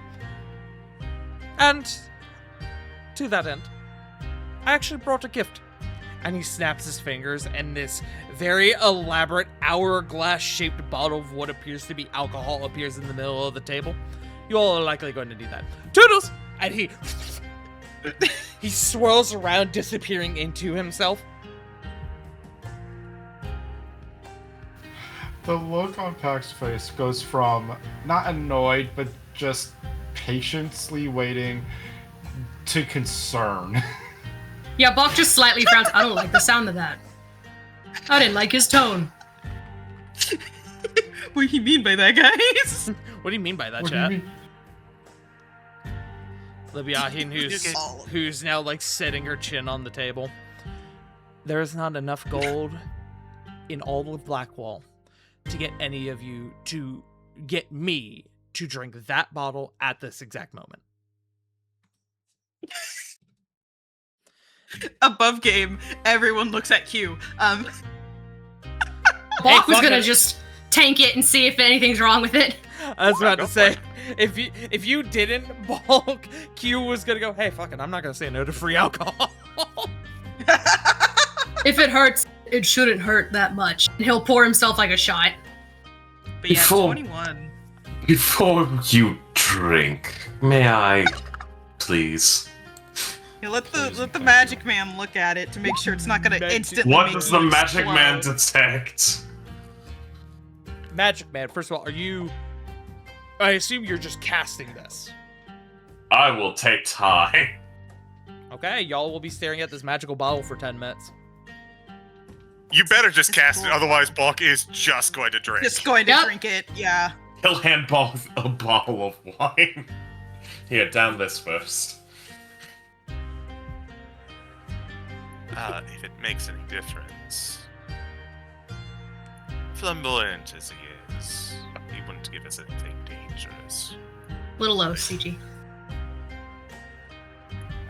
If it's... Mayhaps my word is not suited here, but he would not give us anything dangerous. I suspect this is just alcohol. Just out of the blue. Probably the most animated Simri has been in a while. Simri will kind of shoot up out of her chair. She's having an epiphany. Hey, Perfect. I don't need to send that other one. Hey, I'm gonna send you an additional bit of information with that. Okay, I'm still gonna say what I'm gonna say.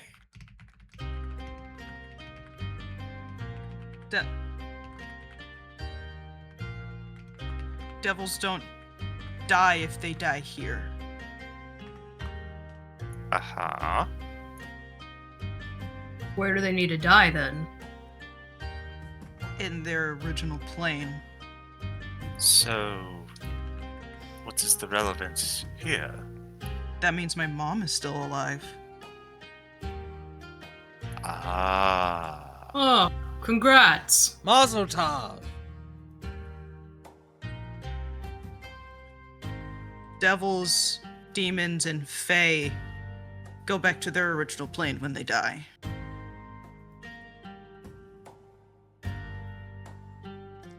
Congrats. It seems that you have a family reunion on the horizon then.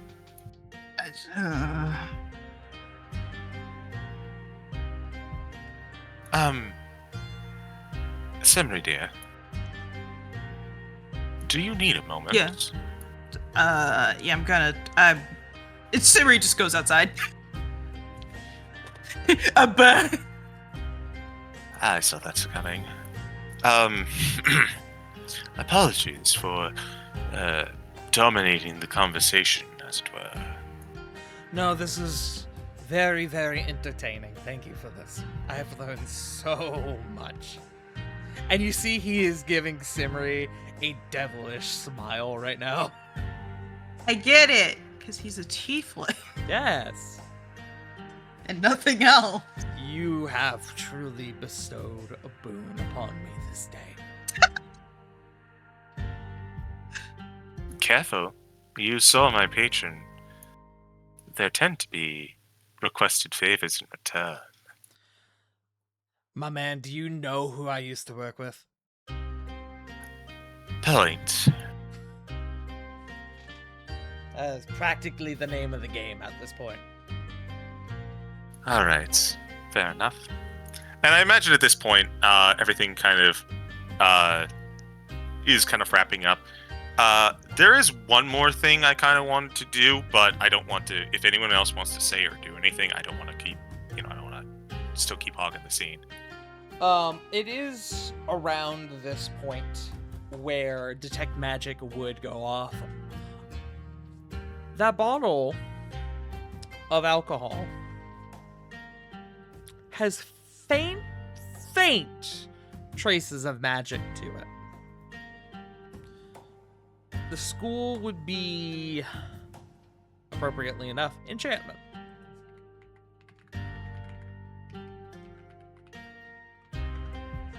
It's gonna get you real good drunk. Yes. Faint bits of enchantment magic. Okay. Consume at your own risk. I just picture Balk have poured a shot. Someone like, can I see? And I was like, oh, he slid it over to him. And now it's gone. He's like, okay. And he slides it back and takes it. Bulk. It is like a passion fruit explosion in your mouth. It is like, you know how you like will get like the perfect cherry and it just like explodes in Yes! flavor in your mouth. It's like that. Except it is all kinds of delicious fruit flavors. It's a little tingly, a little hint of like cinnamon or something back there. And also additionally, for the next hour, you have an additional D4 to any saving throw that you make. Oh, nice. Balk just has like a bewildered small smile on his face. That is good. And he'll just put the shot glass back down. If there's any food left on his plate, he'll go back to eating. Q is also going to partake. I ain't gonna say no to the genie's free alcohol. How many hours for my notes? 1 hour. Lath would also like to take a shot. Yeah. Late said, "Oh, it's fruity. Hold on." Is there a way to like put it into like a bottle or like a vial? If you have an empty bottle, sure. You can put. So, it is a standard bottle. So if you were to take some out and put it into like a potion bottle, for example, you could get enough for roughly about 6 uses out of this bottle. So above game, the main idea was just put it into like a little bottle or like a vial or something like that, just to take before the fight starts. Yeah, you can. Do it. Yeah, I'll just go ahead and do that.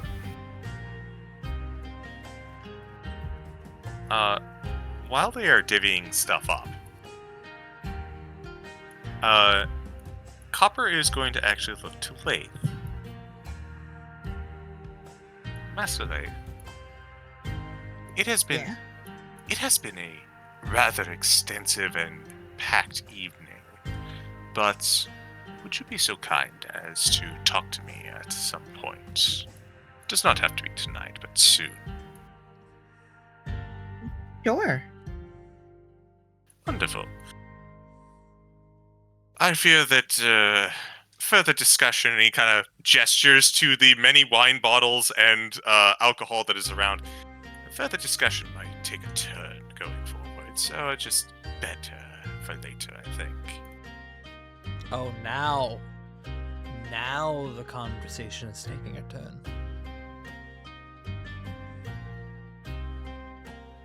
Well, admittedly, it's very hard to turn out of this. We were taking turns, and the carriage went straight off into the ravine. So.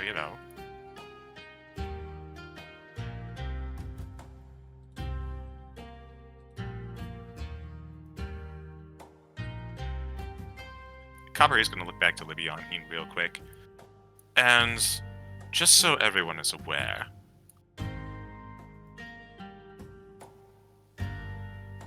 The first lieutenant and I are business partners, and that's all you know us as.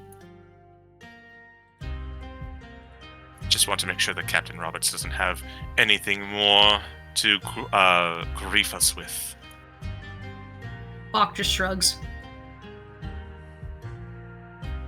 Perhaps in time, if it becomes more relevant, I'll have more details for you all. But for now, I think I am certainly ready to turn in. What is the phrase separating home and work life? I think so.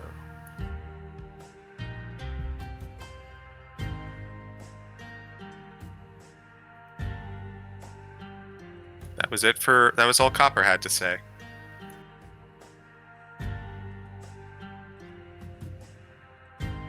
Does anyone else have anything while you guys are here?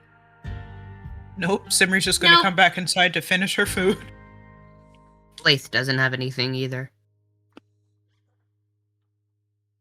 At least I don't think I do. No, just when we go to leave to go follow Pack down to the hollow, Bach's gonna stop by Chaplain's to get the word on Oscar. Okay. While we're out, Pact, since the group is heading to the hollow with him, Pact would like to see if Ajna wouldn't mind staying at the tower for the evening. Mm-hmm. Ajna would not mind. By the way, Ajna, I assume, was in the tube and heard everything. Ajna was based on what Pac said, or what Joe said earlier. Ajna has been hanging out in the kitchen eating their own food, listening to this conversation. Ah, okay. Okay. Yeah. Kicking her little feet off the side of the counter. I was gonna say, it seemed rude to have her like stuck inside of a confined area while everybody was eating.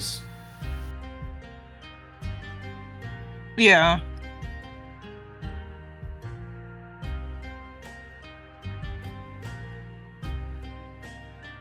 Alrighty. if there is nothing else, we'll kind of tackle what happens outside of the copper piece here in a few minutes. But I think now is a very, very good time for us to take our break. Yay! Yeah. Yippee! Yippee. Just a lovely family dinner. Yeah. You know the conversation has really spiraled out of control. Patron up. Yeah. Hey! Hey! Copper is the one who invoked his name. Like I said, or like Ogdi Bahan said, legally, once his name is spoken by Copper, he has to show up. Well, now we know. Everything I do. This is something that CG learned today.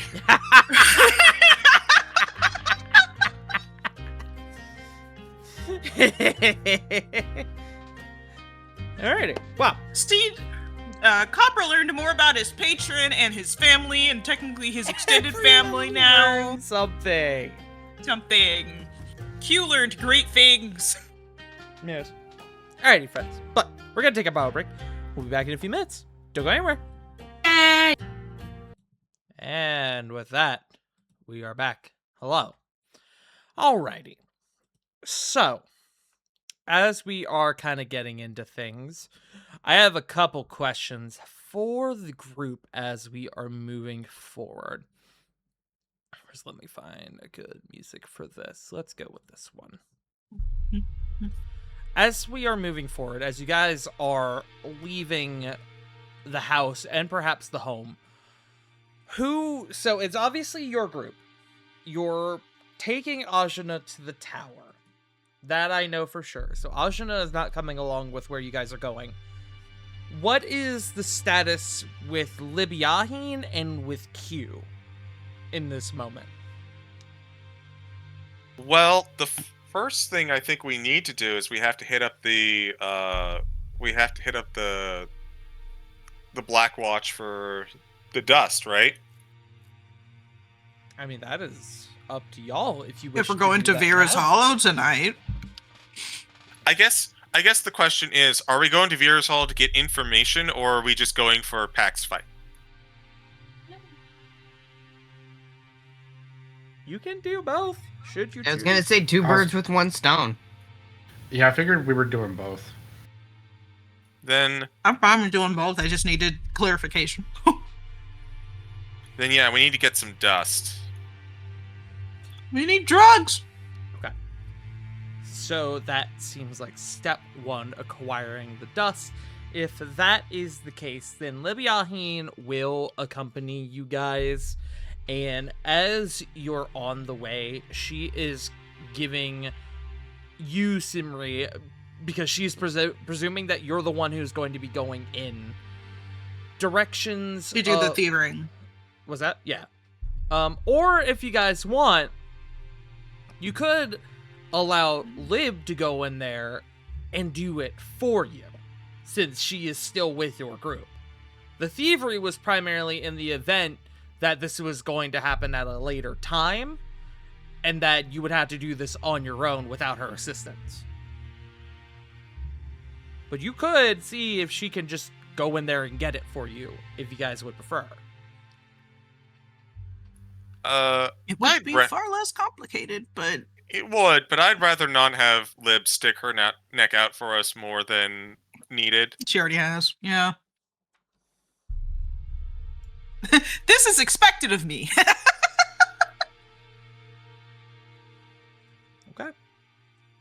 Okay. So as you're walking then, as you are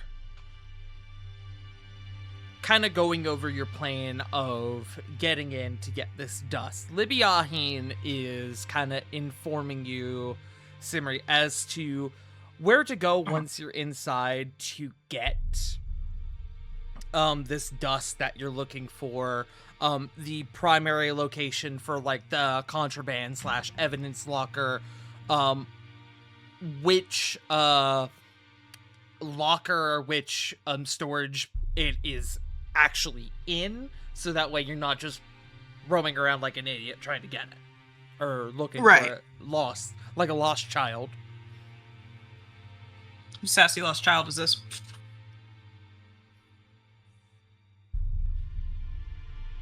The question comes into play in how I know you are quite good at staying out of sight, but you are still infiltrating the Black Watch barracks, so it is going to be a bit of a task. Do you have another way to make this easier for yourself? Looks at Copper. Oh, yes, we do. Yeah, I know you do. You've been doing this shit for 2 years. It was a question that I knew the answer to. Mm-hmm. All right, so here's where I get to employ a little bit of fun. Mm-hmm. So Copper is going to hand Semri a ring on a chain. And Semri is aware, because they've done this before. Is this the ring that you had previously given to Libyahin during your private chat? I had shown it to her, yes. Okay. As the first thing that he does, but he does pull out the ring and say, I think it's time for a little skullduggery, shall we? There you go, CG. Yippee!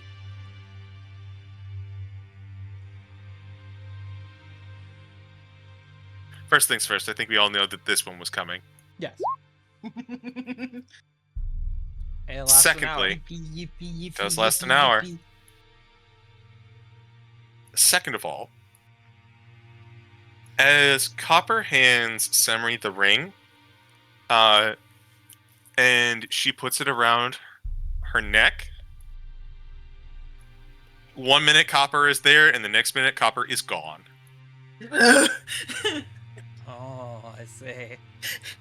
Simmer blinks, looks at where Copper was, looks at the ring. Ah, Onward. I get it. Sure. Okay. So the two of you are going together. Going in together. Yes. Okay. Now, while I am here, I'll pull this up. Mm-hmm. Oh, so the last time I rolled the Psionic Whispers, it was at 6 hours. How long has it been? That was I re-rolled it when I connected with Solomon while he was seizing. That would have been a few hours. It's probably been at least 4 to 5 at this point. Okay, so we'll say it only has 1 hour left, which is fine. It will at least get you through this venture. Yeah. So, just for clarification, the downside is once I step into my vessel, I can hear what's going on outside. You cannot psychically communicate with you, but you can whisper. Okay. And I'm also invisible just because, hey, I'm a next level. That I get that because Warlock. Yes. Yeah. The rest of the group is hanging outside, probably a couple blocks away, as the two of you are doing this. Libyahin is there. What is? I never got an answer though. What is the status of Q? Is he hanging out? Is he hanging out with y'all? Assumedly, he said he wanted to go to Vera's Hollow with us. So yes, he's still with us. Said he would know people. He didn't necessarily say he wanted to. I think we're asking him. Okay. I just wanted to confirm that he is in fact in this moment, here in this moment. Standing in front of the Black Watch. Standing a couple blocks away from the Black Watch. From the Black Watch. Just he's having a time today. Today's been interesting for him. As the two of you make your way, Q, who is there with the rest of the group, goes, So, do you guys, like, do this kind of thing often? Breaking into government buildings and whatnot? Not government buildings, no. Oh. First time, then. I usually just break people. Yeah, I could have guessed that one, big man. You know what? Fuck it. I'm gonna re-roll it now because I can. I have enough resources, and it would be smarter to do it this way anyways. You're gonna re-roll your psionic die? Yeah. Okay, go for it. Yo, 1 hour! And you are no better off than you were previously. Well done. Womp womp. Womp womp. Thank you, Nug, for yelling at Jake, probably dropping something Yeah, upstairs. you tell him, Nug. That is... I can't do copper, so... That would be... Q-packed lib. Damn, Q got priority. Holy shit. How does that make the rest of you feel? I'm realizing I went in the opposite order, opposite alphabetical Oh, order. yeah, I'm sure. There's no there are no RSVPs for this. Okay. Base, do you want me to start roll? Brain. Yes, I need, from the two of you, stealth with advantage. We'll start with Dude. that. Uh-huh. Do you need me? I'm in a completely different plane. Oh, I guess that's Yeah, true. he's not- Stealth from Simri. yeah. All right. 28. That 28. is apt. Especially because you're invisible. Don't even need to fucking roll for this. Yeah, no, I do. Yeah, it's about what I figured. And then I need from you, Simri, a survival, not survival, investigation check with advantage because Lib told you where to go.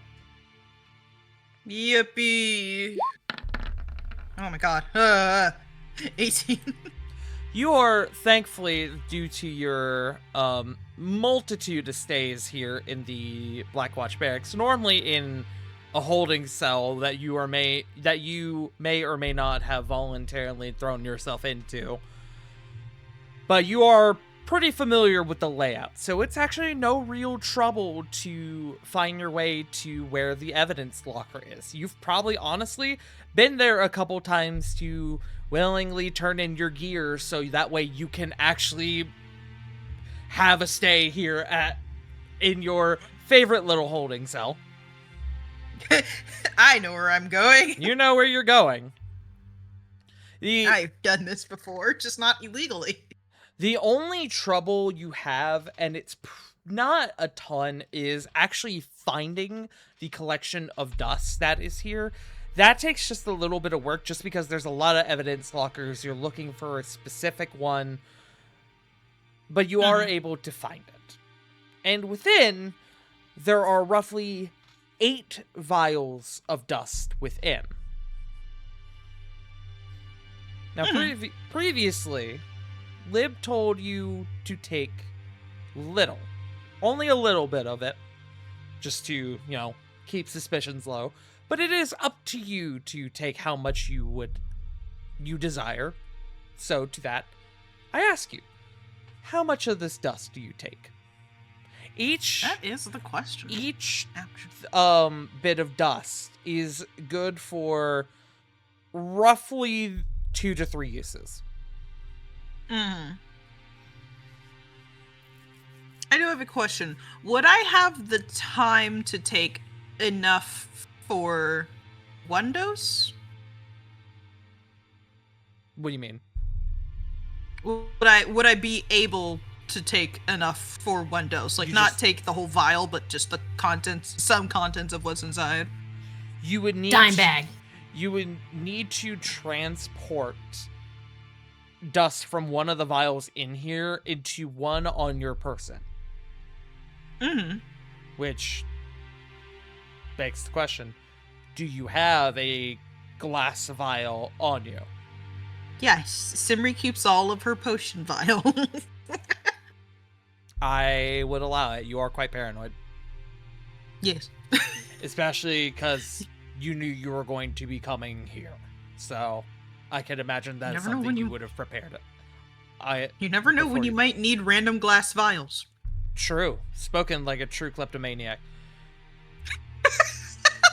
They're shiny! But if you're going to do that, then I need a sleight of hand check to make sure you can do this without making a mess. Because the Okay. dust is Dusty. it is a powder, and it's not normally meant to be transferred in this way. It's meant to be used. So 18. 19. You were able to do it without issue. There's honestly, based on your background, you and Copper's background, you've probably worked with dust before. Probably not in the standard capacity of you guys partaking or distributing it to others, but you've likely had your hands on a vial or two of it previously. So this is something you're familiar with. You have no issue transferring just what would be the equivalent of one dose from one of these vials in here into one on your person. Now, I need just one more thing from you because this does take a little time. I need Yes. another stealth check. You are still invisible, so you will have advantage. Yeah, I'm just gonna use another inspiration. 'Cause Okay. That's low. Hey, remember what you were saying earlier at the beginning of the session about not using this Yeah. inspiration? I said I need something to use my inspiration on. Yeah. I said. Yeah. My keyboard's app being that it would be now. stupid. There we go. No, wait, that's sleight of hand. I'm sorry. 23. That was wild. It rolled both of those, Yeah. so there's now 4 dice on the table. I didn't know that could happen. I didn't know that could happen either. That's funny. But you were able to do this without anyone noticing the myriad of floating vials now in the evidence locker. The click, click, click, click, click, Yeah. click, click in the Yeah. background. Potion noises. And then I need from you one more stealth check just to get out. I'm actually gonna click stealth this time. Once again, I can actually use one more psionic die, I'm realizing. Because this is a skill check that I'm proficient in. Okay. Motherfucker. 19.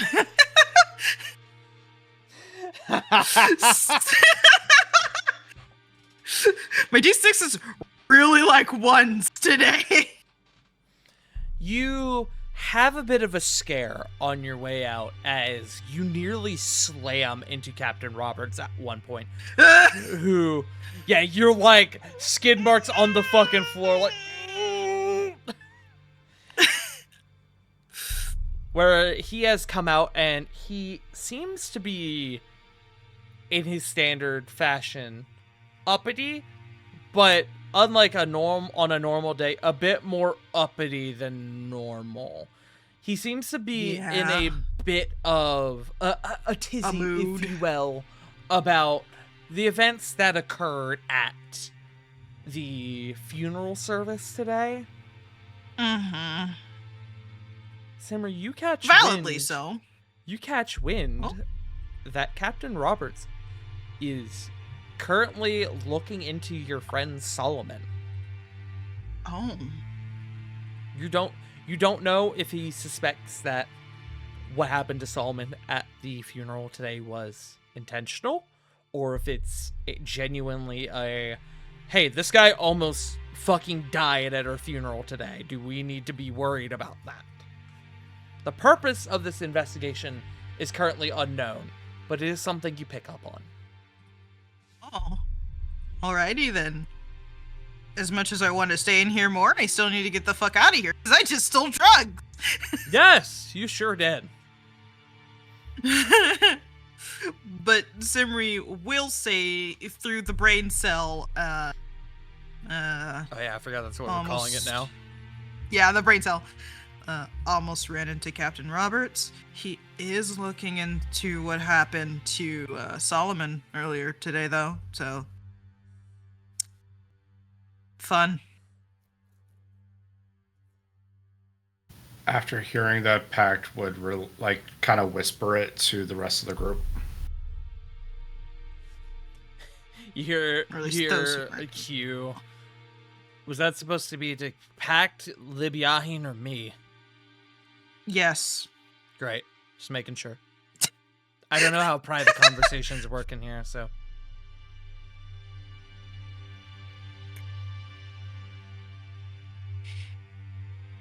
I'm free.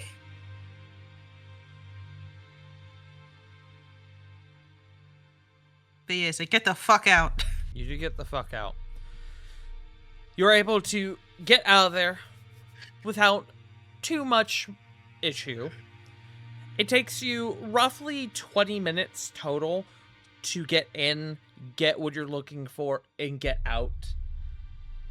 To which those of you on the outside, while you're hanging around waiting for them to come back, what are y'all doing?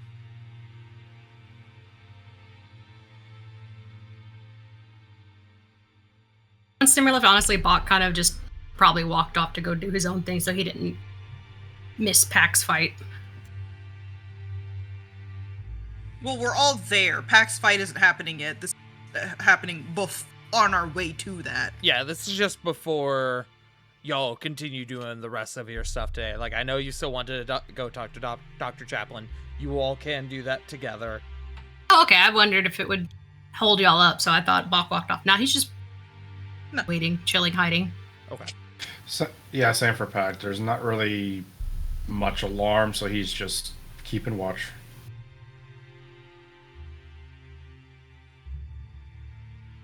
Okay. Are you wanting us hiding to make a stealth or something? No. Okay. Q in this moment, as you guys are kind of hanging out, is just kind of like awkwardly like, so you guys like sports? Says nothing. Cool. Yeah, me too. And then when they come back, he's eventually like, oh, thank fuck. They're like fighting sports, contact sports. You know what? Different train of thought. You guys like food? No, I know that already. Fuck.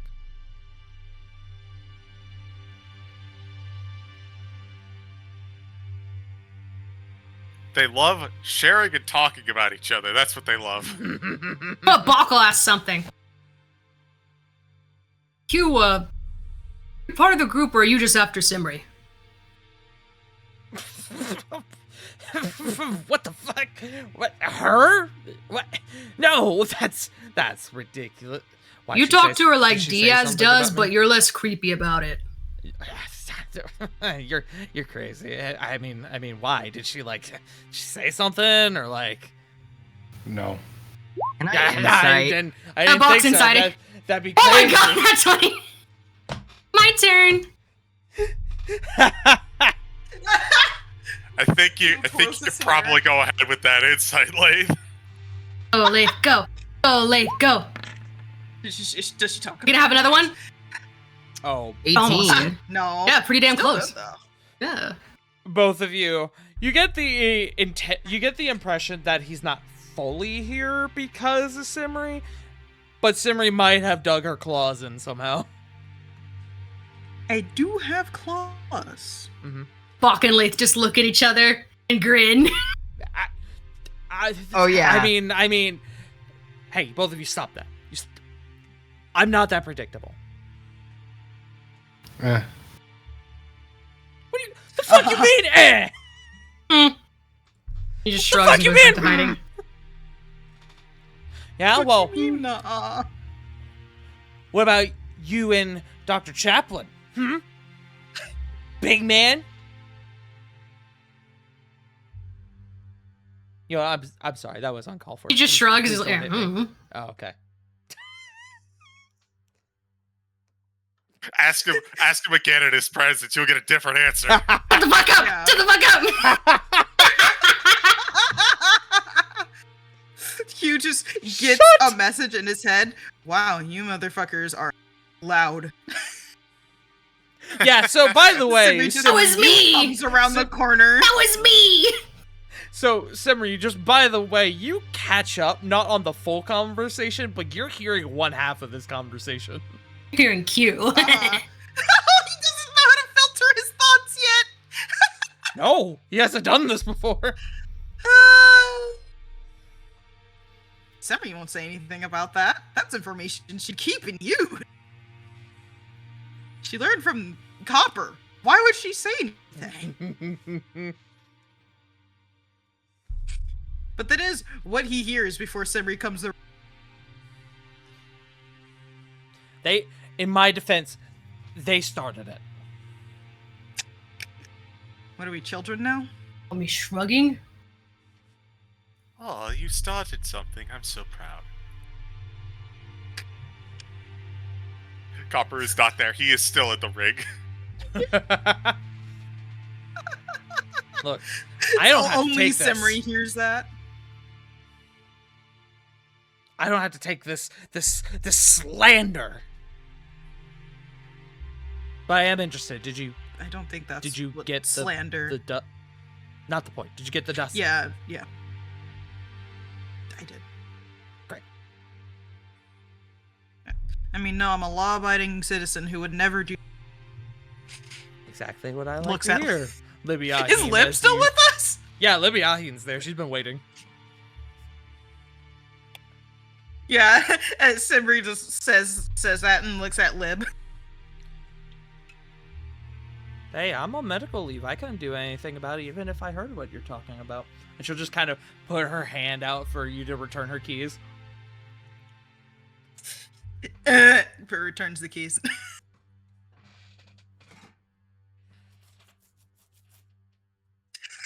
I need to point out, Nero just started messaging me like, "Hey, how you?" And I'm like, "I'm D," and he does the reverse.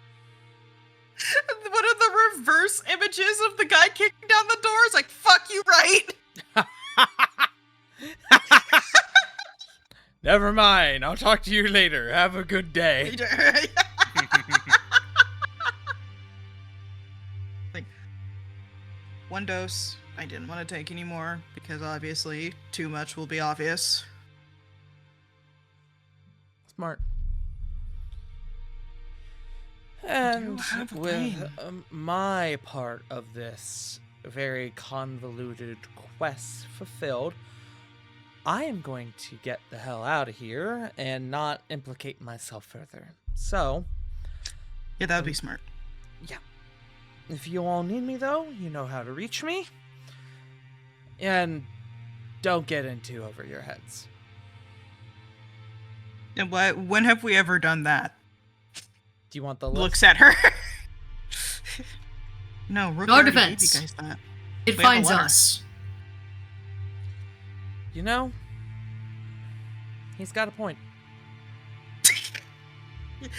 Look, we were perfectly fine until shit started happening around us.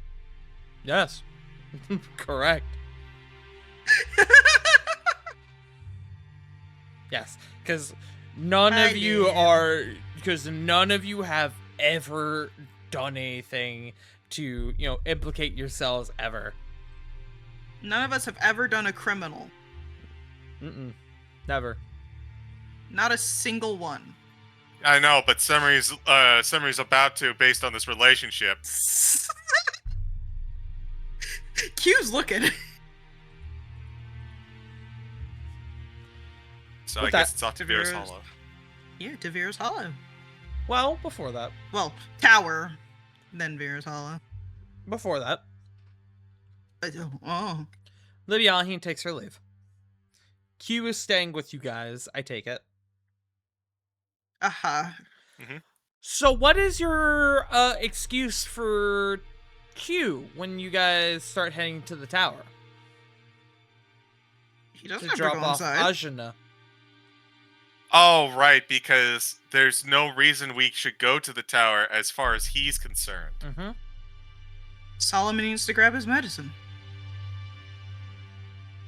We've never seen him take his meds, I don't think. I think it's been mentioned. He has mentioned it, so it is an excuse that you could use. Yeah, Solomon just needs to go inside and take his meds real quick. Uh-huh. I do have to go inside to talk to Bash because I am fine with doing the jobs, so... Okay. So, to be fair, all Pac was going to do was just kind of look to Q and go, wait out here, I'll be right back. Like, not really give him any information. Well, you guys wouldn't be able to enter without Solomon. But it works out because Q, as some of you would go to enter with Solomon, he goes, I'm gonna stay out here. Freaky, super smart, super mysterious mage types don't sit well with me. Yeah. I really need to fucking smoke too, so. Bro's anti-magic. Hey, I'm not To a certain anti-magic, point, I am probably. anti-organized magic. There's a difference. So, Yeah. anarchist magic? You should be more trusting of people like me, an independent contractor. Yeah, be trusting of someone like Copper. Look, man. If your patron can get me more of that sweet, sweet whatever the hell he gave us, you might just have yourself a deal. But until that day...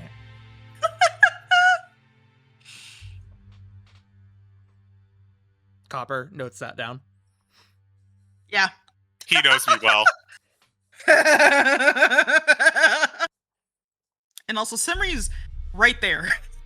Yes. He has multiple reasons he would like to stay.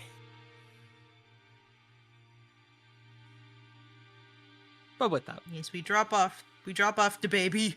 we drop off to baby. Solomon gets his meds, in quotes. Did you actually need to talk to Bastion, Simri? It didn't need to Bastion? be like played out. It was just like a, hey, we're a go for. Okay. Alrighty. And I'm going to make a note that you have officially accepted Bastion's offer.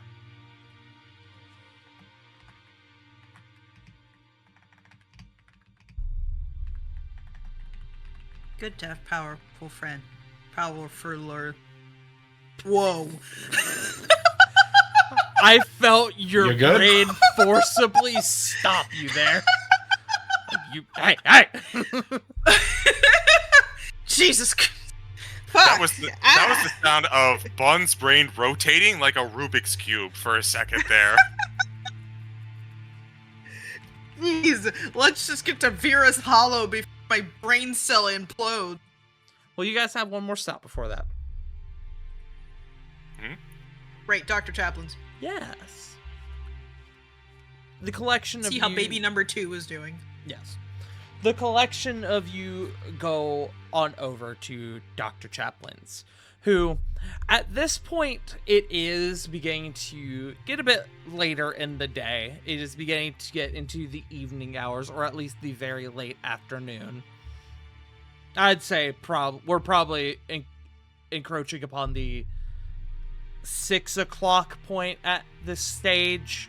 You guys had a bit of an early dinner or a very late lunch with the collection of you, including Libby Ahin. Damn it, does that mean the hour's up? For what? The psychic link? The liquor. Oh, yes. Unfortunately, Oh. it would be up. That's okay. But the collection of you do make your way inside, and Dr. Chaplin is working with not Oscar, but another patient who has seemingly hurt their arm. As to the nature of how it happened, you're unsure, but you can see that their arm is now like covered in bandages and all that sort of thing. Dr. Chaplin, as seeing you all enter, he goes, welcome back. Give me just a moment.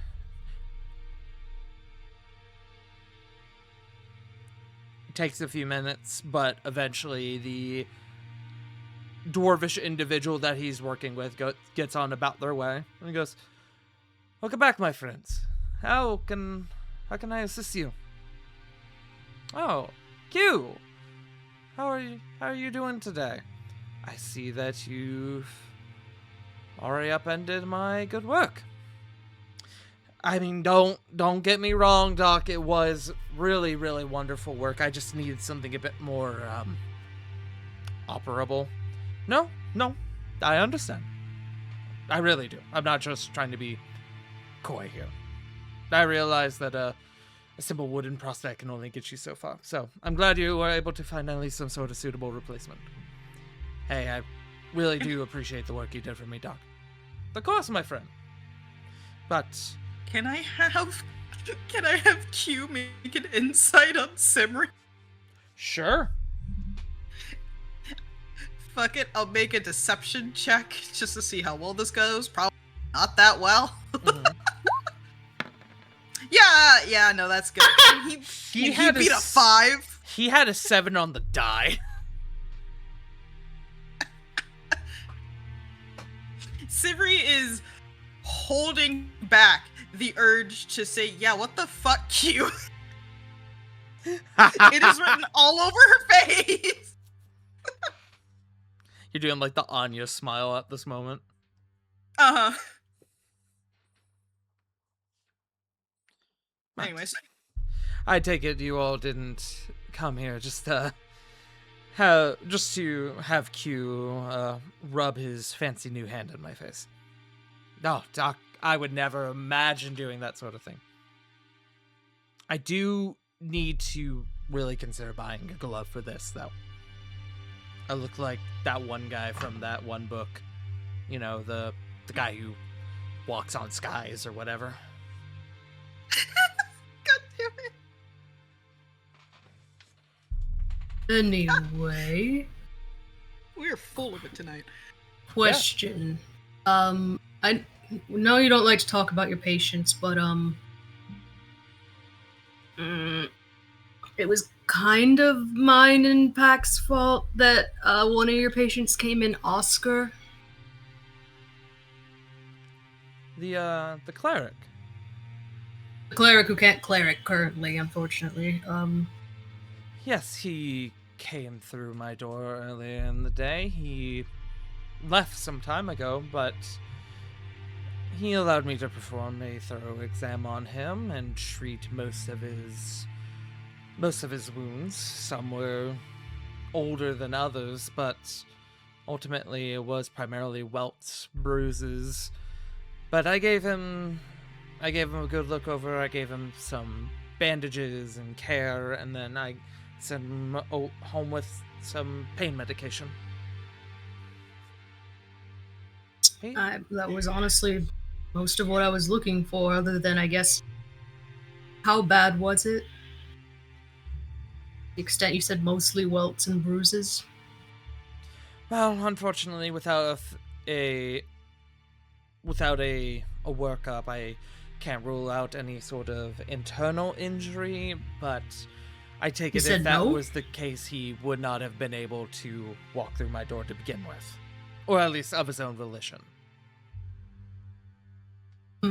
I did not find any broken bones or any internal bleeding, if that is what you're concerned about.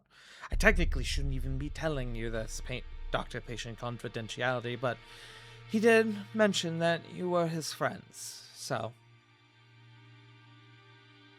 Yes. The only time the F word can be used correctly. Thank you.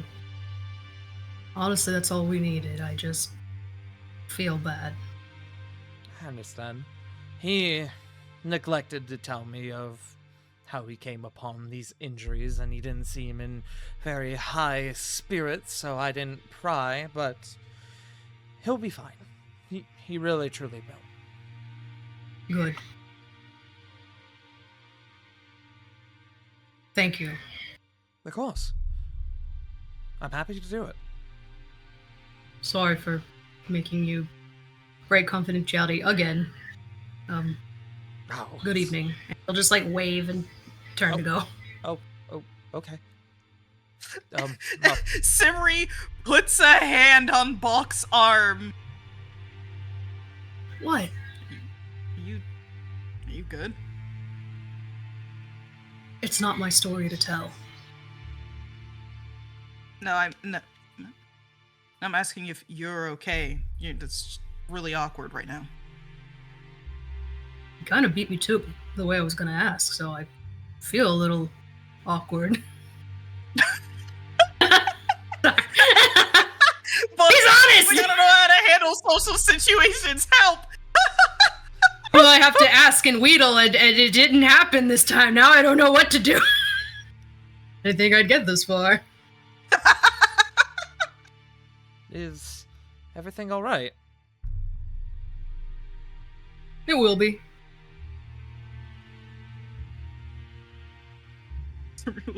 He's gonna go, insight you, Balk. Alright, then. Balk, will you do me a favor and roll me deception? Oh boy. I have to?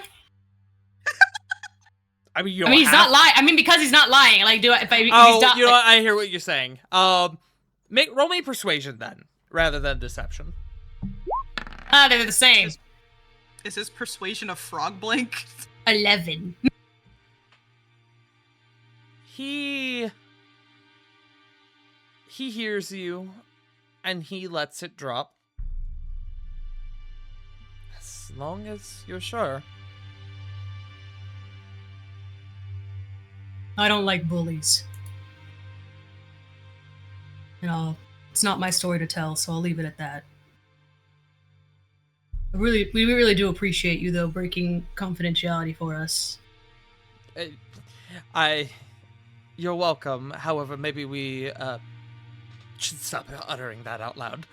You're right. My bad. No, it's quite fine.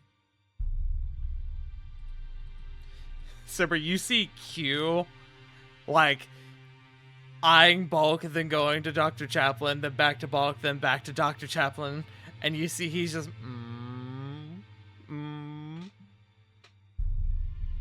Simri pinches the bridge of her nose. Thank you, Dr. Chaplin. And she walks out. Yes, of course, anytime.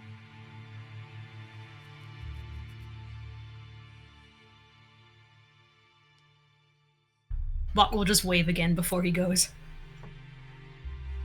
The most sheepish wave ever. Right. He's used to having to wheedle it out of Chaplin. I was just like, oh, well, I guess we could go. I don't know what else to say. I bet everyone's just looking at Bulk like, what the fuck just happened? How is that different? That was Because, weird. yeah, because no one knows that Bulk usually has to chip away at Chaplin. So, no one knows how many times they've talked. We'll talk about it on the way. I assume Q will make a joke. Or Simri. Hey, probably. Sue me. Q's like, that's right.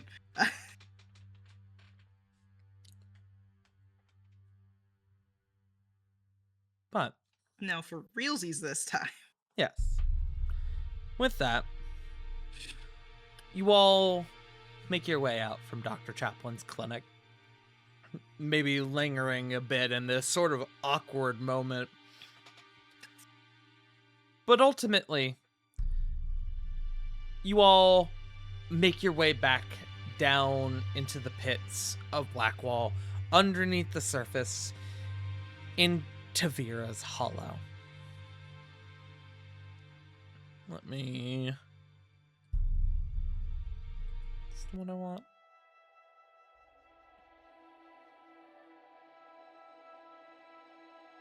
That will do.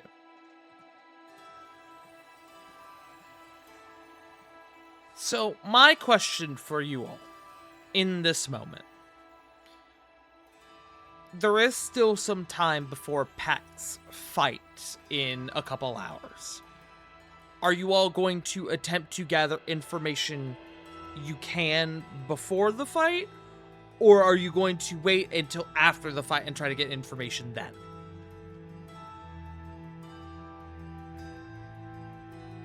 That's a good question. You think beforehand they'd be like trying to get into their seats, or you think like after the action or whatever they think they'd be around to score? You also don't necessarily have to search the fight pits for information on what you're looking for. You have the entirety of Vera's Hollow, which is a bit expansive. Q says he supposedly knows people, both smugglers and junkies, if you're looking to try and get information. Yeah. Is it all right if, like, we just kind of walk around some of the other areas of Vera's Hollow and just Oh yeah. kind of like just get a bit of a lay of the land? When we were Familiarize here, yourselves. yeah, when we were here Yeah. last time, we had to go straight to the fight pits because of urgency. Mm-hmm. You can. Yeah, let's explore. Yeah. You guys spend a good bit of time wandering around, kind of familiarizing yourselves with this place. Q makes a bit of an effort to make himself a bit less noticeable and kind of urges you guys to do the same as you're moving along, because ultimately you guys do stand out quite a bit, especially Yeah. Bulk. Big tiger man. Sorry. That's okay. Sorry. Yeah, What do you yeah. want us? Why don't you guys go ahead and actually give me a group stealth check?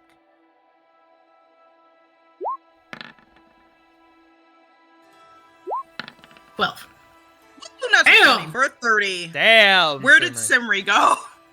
I'm so sorry. Oh, we lost her. 9 is not Oh. terrible. It could be worse. 20. 13. Simri does an unnecessary backflip and it envelops into herself like Ogdubahan. And I still need one from Solomon. Pretty nice. good. Okay. I'll take it. 18. Yeah. Especially for a wizard. Yeah. Ultimately, you guys are able to make yourselves a bit more scarce as you're kind of combing the streets. And the best way I can really describe Vera's Hollow as you guys are walking around, imagine kind of like an underground Moss Eisley for my Star Wars buffs. It is like, it is a city, it is a living, breathing environment, but it screams sketchy everywhere you go. There are dealers with like ragtag like stands, like barkers trying to sell food that you're pretty sure is from some weird, not normal creature. You see guys like trying to sell various objects like spoons and just all sorts of like random shit. You see guys who like the ones that will like approach you and you're like, nope, no thank you. And then you see the more shady people. You see the shadows skulking in the alleyways. You see the archangels down here. You see some of the worst of what's down here. And unfortunately, you see some of the downtrodden as well.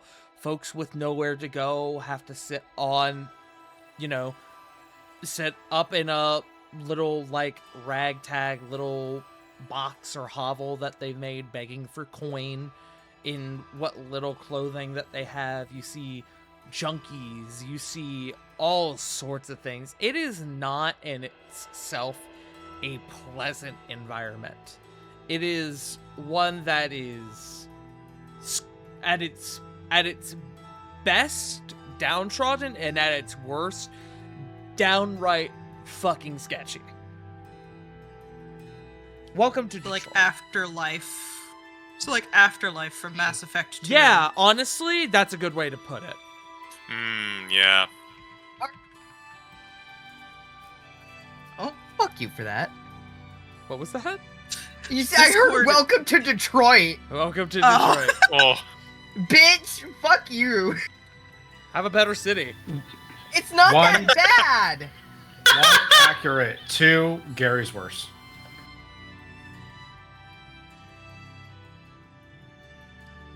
I guess it would have to be worse because I've only ever heard bad shit about it. At least Detroit, I've heard a couple things.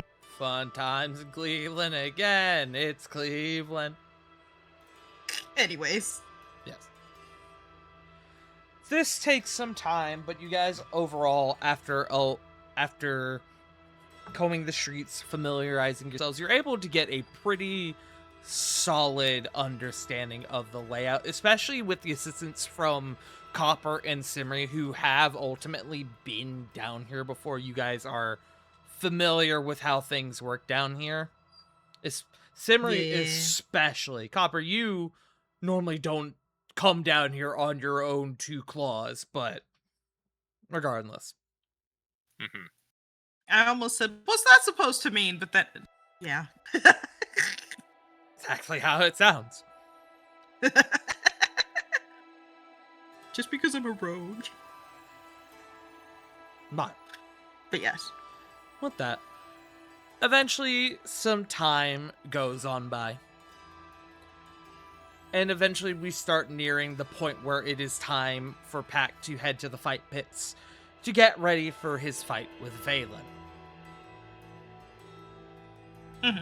Unless there are any other things you guys would wish to do before you do so. Not for me. So I am specifically waiting till the fight starts, so there's less people around for making a literal drug deal. Okay. You're using the fight as a bit of a cover for you to try and get information from folks outside of the pits. Yes. Understood. Hugh will likely accompany you because he knows people. That's just smart.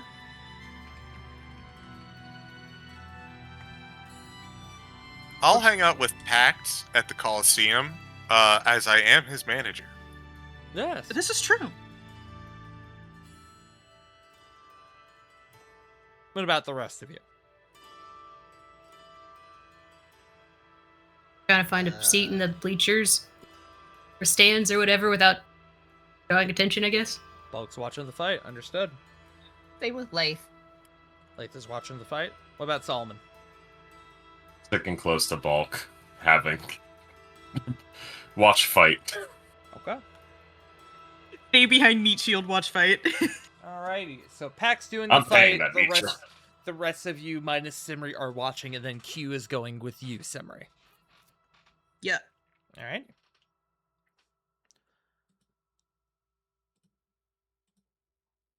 Then let me find...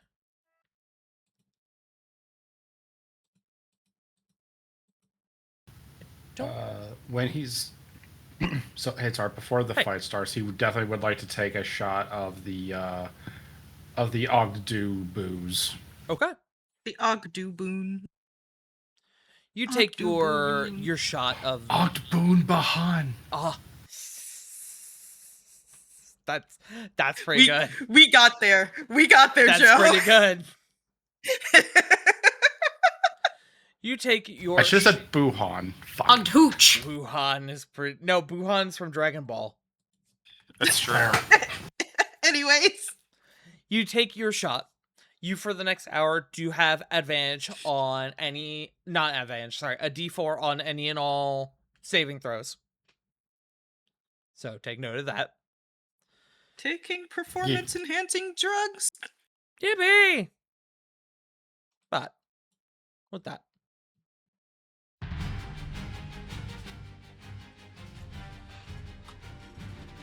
Ladies and gentlemen, welcome back to your third round, the semifinal round of this wonderful, wonderful tournament we have here brewing for you all tonight. Now, in our first match coming up, we have someone who's been making a bit of a name of for themselves, a bit of a newcomer here. We have, having gone toe-to-toe with foes like the one and only Gelman Sonoa, it is Grasshopper! And then you see, Pact, you get more applause than you have the past two fights. You seem to have been making quite an impression, especially after your bout of showmanship following your last fight. He will enter in the leather-bound fists, like raised up in the air, head still down, as if in remembrance.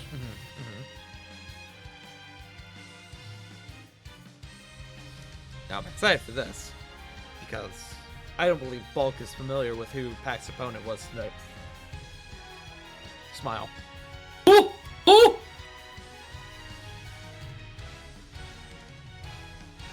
Damn right! In this corner, coming from parts unknown, it is the martyr Valen!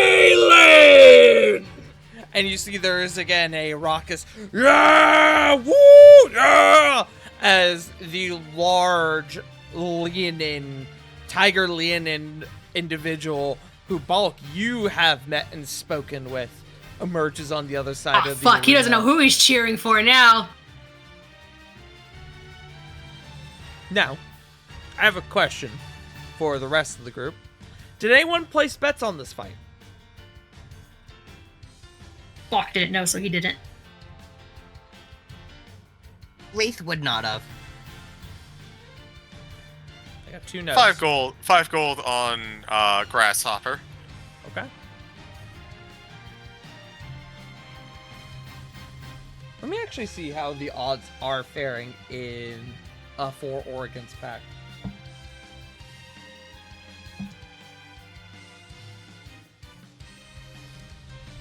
Did a weird roll. The odds are currently 7-5 in Pact's favor. Huh. Huh. Did not see that one coming, actually. I will admit, I also didn't. But that's what the dice deem. 25 on Pact. Just a bit random numbers there. Maybe I should have used smaller dice, but whatever.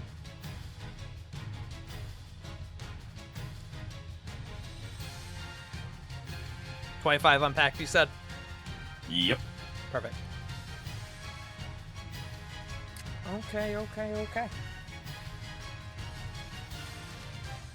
As the two of you begin to stance up, Pact, Valen says, "You're a friend of the other Leonin, Bulk. He takes well, he takes well. Yes? Yeah, he does well enough as is. Your friend, Gelman. I heard of his passing. You have my condolences. But know that I do not hold back in this fight." I'd be offended if you did. Good. And you see he squares up against you, Pact, and I am going to need initiative from you, Pact. Erkin.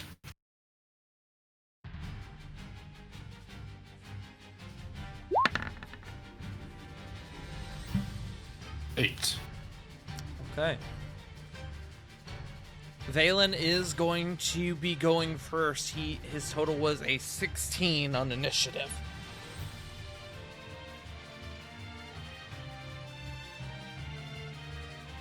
To that, the two of you engage. Valen is going to come out first. He's going to try and hit you with a bit of a cross hook. That is a 18 to hit, Pact. That is my armor class. That is 6 bludgeoning and he is going to follow it up with a second. That is cocked. That is one more than last time, a 19. That shall hit. Another 6, and I'm going to need a con save from you as he's going to try to hit you with a stunning strike. Uh-oh. Okay. Con save plus 1d4. Never mind. I'm using inspiration. Okay. I'm not getting caught lacking. With the D4? Okay, so with the D4. 16. You pass.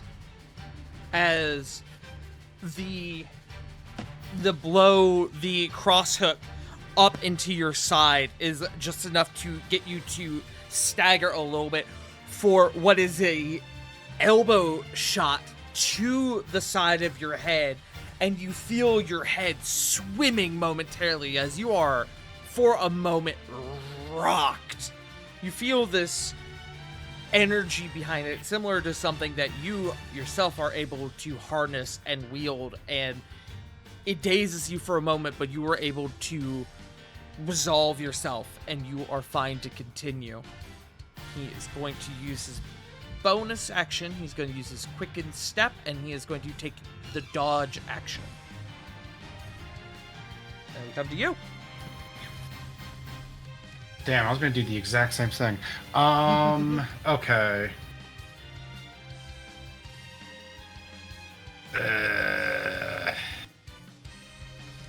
Fortunately, I had a face turn, so I can't do the thing I was thinking about doing. Hey, you can always be a tweener. Keep them on their toes. Never let them know your next move. Okay, so as he takes the next blow, he would kind of try to feint and try to throw some dirt in the dude's eye. Okay. Alrighty. That is going. What is your for this sake, we'll use your stunning strike DC. That would be 15. 15. Okay.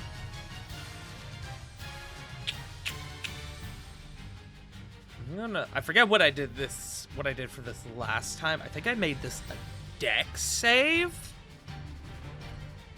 That's, I think, either Dex or Constitution. Yeah. I'm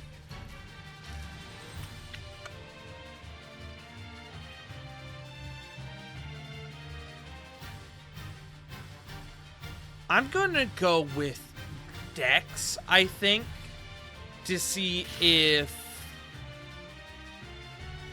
because I feel like this in this event, this is more of a rather than trying to withstand it, trying to avoid it. So I feel like Dex is probably more apt. Well, that's a natural 1. We will say that this uses your first attack, but you take up a bit of dirt from you slyly as you were staggering. You, unbeknownst to him, scooped up a little bit of dirt, and you are turning it around and throwing it in his face. He is now blinded. That disadvantage is going to be, or sorry, that the disadvantage from the dot is now going to be counteracted. Any attacks are now going to be able to be done straight. Okay, definitely going to go in for a gut punch then. 13. A 13 does not hit. Okay, depending on how... I'll take the risk. I'll bonus action, just unarmed strike. Okay. Just one. 19. A 19 does hit.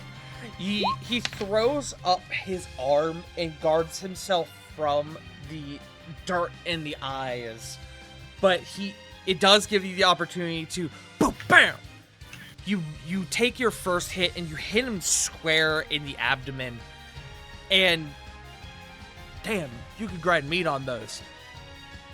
you feel that it just doesn't make a real purchase, but as he's still, like, kind of guarding from that first hit, you come around from the other side, and you, kind of like what he did with you, you rock him across the head.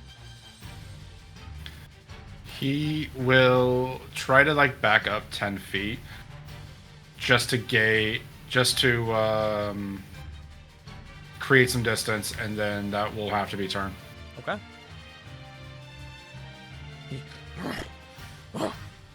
As he kind of recenters himself, he's going to kind of begin to circle. You two are going to start circling around each other in the ring, doing a bit of orbiting, before eventually he is going to come at you once more. His first one is a 25. That is 5 bludgeoning damage. Even with, I was gonna say, even with the disadvantage from the blinding. You're so right. He is still blinded, isn't he?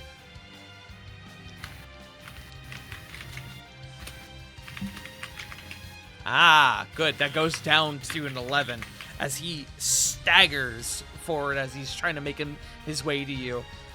The distance is playing to your benefit. He's not able to really get that first hit in as you see him coming at you, with him also, having trouble seeing in this moment. Does have a second hit, though. Even with disadvantage, that's still 23. That hits. That is another 6 bludgeoning damage to you, Pact, as you see that he's already seeming to adjust to this sort of status change, and he's been beginning to push past it as he then misses that first one, but then he does like a palm strike to you, and it sends you skidding back in the dirt a bit.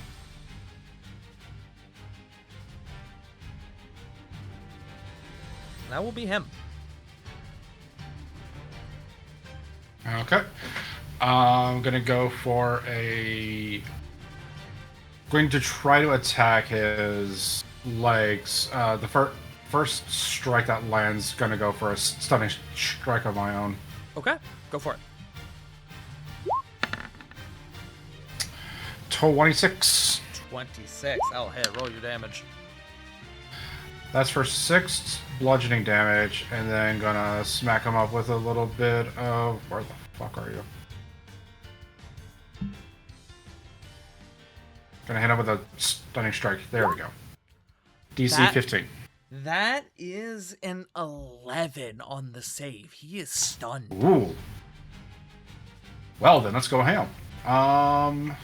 Going for another one. Gonna smack him in the jaw. 25. 25 hits. Roll your damage. For 8. Okay. Bonus action, another key point, flurry of blows. Excellent. Go for it. 2 more. 22. That will hit. Roll your damage. 9 points. Okay. Last one. 25 again. Damn these rolls. Yeah. For 8. Okay. He's beginning to sway a little bit. The damage is accumulating. He's still kind of reeling from the dirt in the eyes as he's finally getting settled. He's finally getting over it. You go full ham. You hit him square in the gut once more, and he staggers. You feel that surge go through his body, and you feel him stagger and sway, and it gives you an opportunity to just let out this flurry, and he is rocked. Boom, boom, boom, and he is sent scattering backward. He goes down. You can now take, because he's not going to be able to do anything, he is now stunned, you can attempt to pin him on your next turn should you choose, which your next turn would be now, because again, he can't do anything. Yeah, going for the pin. Okay. Go ahead and make me an athletics check. He is going to do the same. 9. Let's just re-roll that real quick. Okay. Burning inspiration. Yeah. Oh, 10. Unfortunate. Almost. Almost. He got a 15 on the die, so he does. As you hear 1, 2, and then he gets his shoulder up, and you hear "ah" from the crowd. Okay. All right, here we go. So with the pin of taking my action, then It does take your action to do, because it is essentially your action to try and end the fight. It does, though. It does technically count as an attack because it's technically a grapple. So you can, if you want, make a bonus action attack on him while he's down. No, I need to be smart about this. I'm going to back up a bit, and bonus action, I'd like to pay to patient defense. Okay, understood. You both simultaneously roll away from each other. You're up first, and you are readying yourself for him as he is a bit slower to get up. He's kind of rubbing his face. You see that you've drawn a bit of blood from his jaw, and he... You fight dirty, friend. Good. I'd rather not have it any other way. And then he is going to charge you once more. And you have patient defense up, so he's going to have disadvantage on these. That is a 14 to hit. That will do nothing. That is another 14. He is going to flurry of blows for 2 more. That one will hit. That is a 20. Yep. And he's rolling piss poor on this damage. That is a total of 5. And then he's got 1 more. Well, the bright side, you avoided a natural 20 with the disadvantage. The downside, that is still going to hit you with a 21.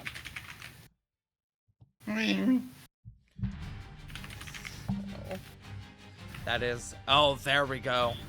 That is 9 points on that last one as you feel... Yeesh. Yeah, as he hits you once, kind of similarly to what you did to him, he hits you in the gut, you stagger, and he full-on palm strikes you in the forehead.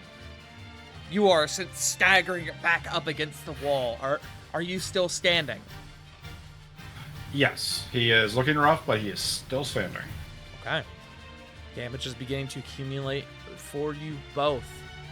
He is then going to use his bonus action because he got it back. He is going to do his quickened step as... Nope, he did flurry of blows. He can't. Never mind. I was about to say.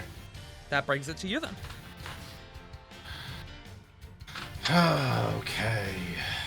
Let's make this count. Going for another punch. I'm going for another stunning strike on this one. Okay. This one's stunning strike. 16? 16 is just short. Da! Well, here we go. Second one. Much better. 24. That will do it. For 6, and then con save. He is going to pass the con save this time. That's a 21. Yeah, I figured. Do I try to go for the end here? That's your prerogative, my man. He's beginning to waver. All right, if this doesn't end him, I'm kind of fucked anyway. So, yeah, bonus action, flurry of blows. Okay, go for it. 23. That hits. 8 points of damage. Last strike. 20. That hits. For... Hey, there's the fucking roll. 10 points. Okay.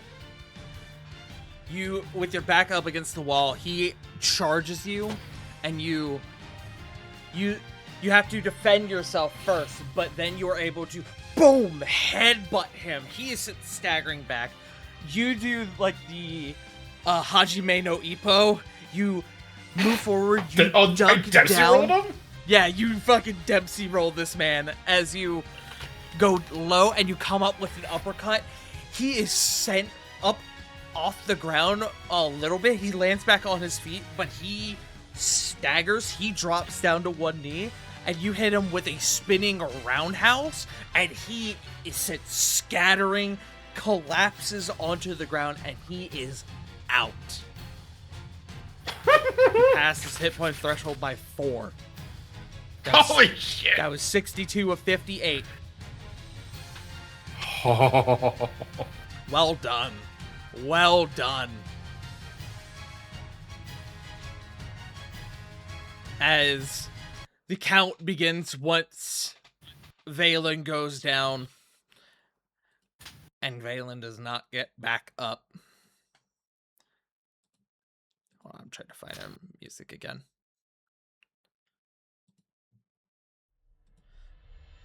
To which the ref calls, and Valen is out of here! That means your winner and advancing to the finals is the Grasshopper! Those of you who put your bets down, you get your payout. There's a raucous applause for what was ultimately one hell of a fight between Pact and the Grasshopper and the Martyr. Now, Copper, you said 5 gold. 5 gold. So that means you will be getting back 7 gold, if I understand my math right. I think that's about right. Which means Frost, Solomon, you put 25 on Pact, so that means you get 35 as a payout. Sounds good. Not too fucking bad. Now, that is the payout for your bets.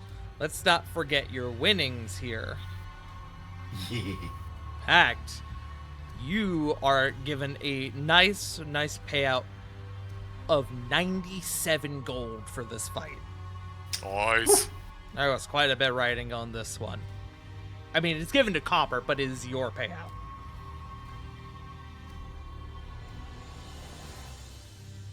Hey, so as per your contract, you're actually fighting for exposure? I will fucking kill you. I got no key points left, but I will fucking kill you. Should have read the fine print. Pact, you are able to, as you're coming down from the adrenaline of this, as you join up with the rest of your friends, you do watch the next fight, which is between Gromash, the Viper, and it is the great brute Tarsus. The big thing that you notice is that, and you all will kind of notice this, is that it is not a fair fight.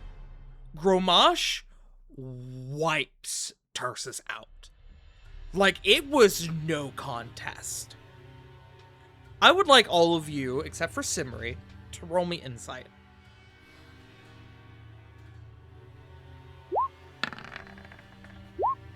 It's an 18. Pact, you'll actually get 22. advantage. 'cause 23? You've seen Tarsus fight before. In this tournament. 24. Yeah, you mentioned that they cheat. Oh, sorry. 16, so technically 22 still. 13. For any of you who got 18 or above, hold on, Copper. You just met it. Hey. Go ahead and make medicine checks. 13? Okay. 8. Natural 1 to a 5. Then I need one from Leith.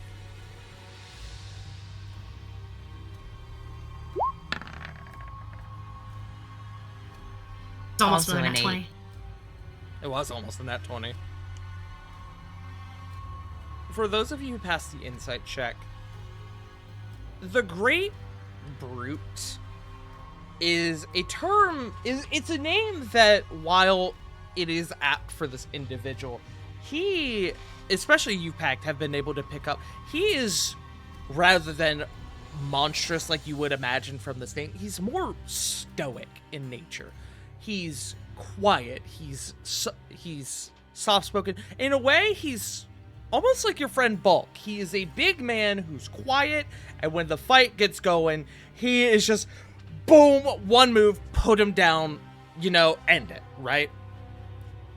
In this fight, he is downright sluggish. He's stumbling over himself. It's almost like he's drunk.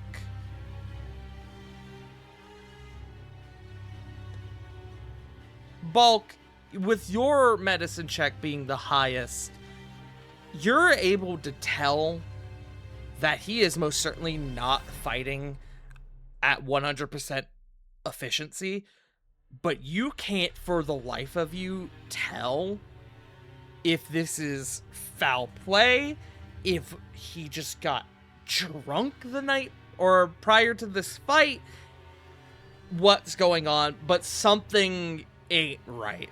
And it leaves a bit of a sour taste in the audience's mouth, as a lot of them kind of leave a bit disappointed, like, what the fuck? I came to see a fight, not an execution. What the hell? Can Bach tap Lath? Sorry, go ahead. No, what were you gonna say? Where you He's tapping gonna Lath? tap Lath and ask him, hey, do you have anything that can kind of check on a person? Something doesn't seem right.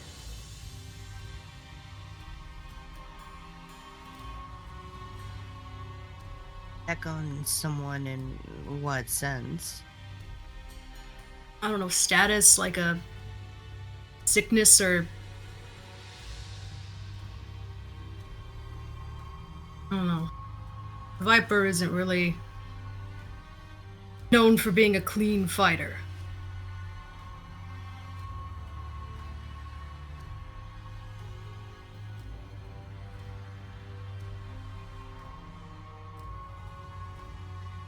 Nothing that would help in this situation.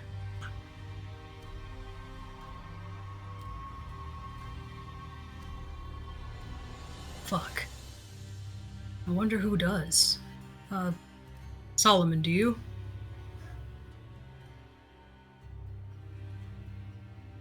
You're honestly asking me.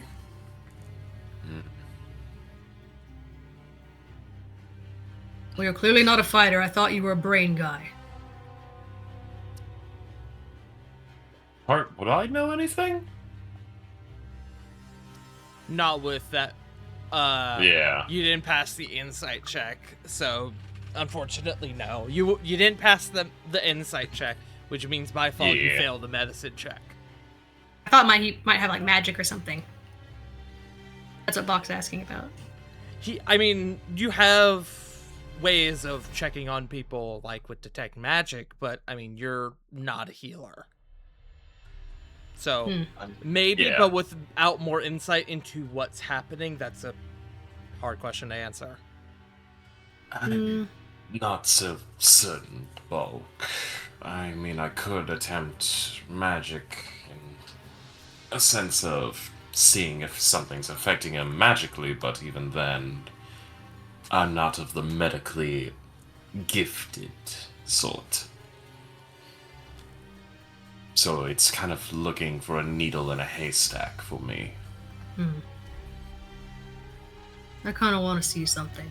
And he's gonna start making his way down to the ring, or like at least back towards the locker room to like get hopefully meet Tursus on his way out. Yeah. You guys are able to, as things are kind of simmering down and the official announcement of the finals being Pact versus Gromash is going out, you guys are able to go down and meet with Tursus and kind of get an idea as to what's going on with him. And when you get down there, It's not pretty. Tursus, like, wanders over to one of the showers and practically collapses. And he...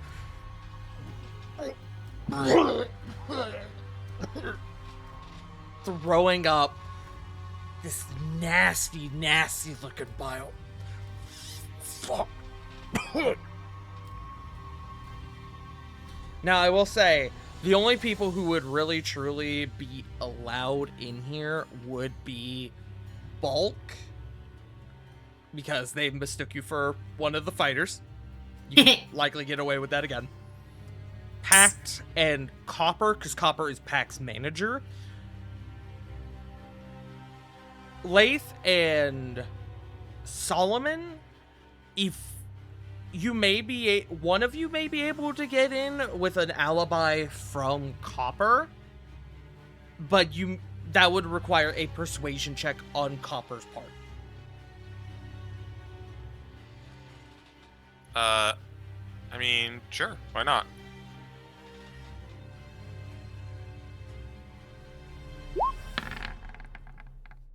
$16?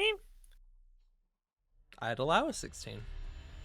You will be able to take either Solomon or Lath with you in this moment, but not both. I think I'd probably take Lath. Understandable.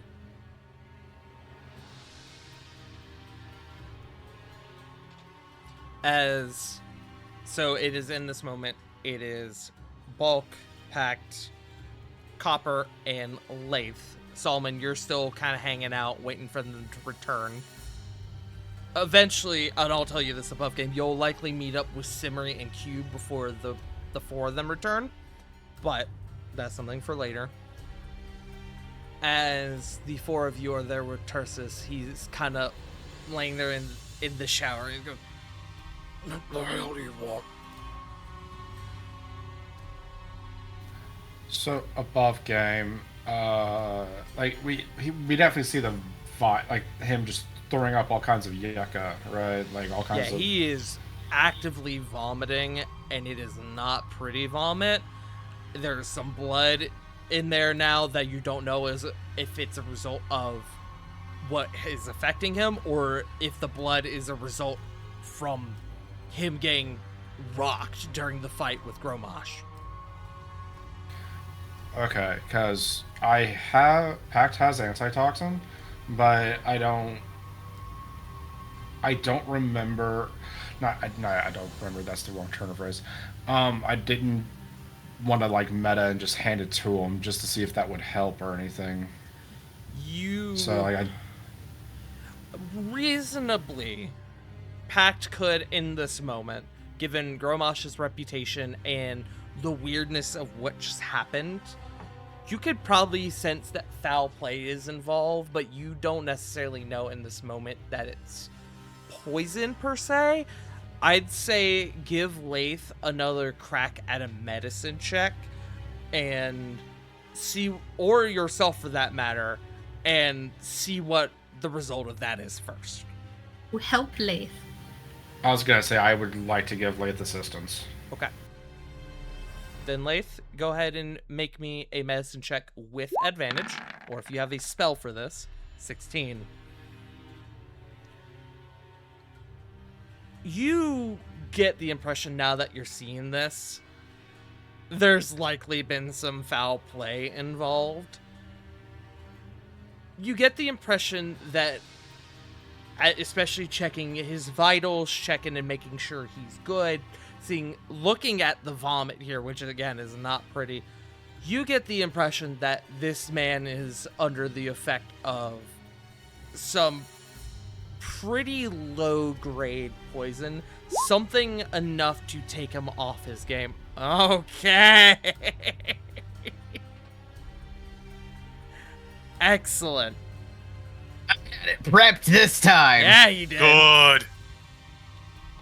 So, go explain to me how in this moment you cast the spell upon Tursus. So you have made this deduction that he's likely under the effect of some form of toxin. Enlighten me. fuck's sake, can we never get a clean fight here? You've been poisoned. Sit still for a minute. You see, he's kind of begrudging. Fine. Oh, good. I thought we were gonna have to hold him down. And Lath will just lay his hand over his shoulder and cast Lesser Restoration. God.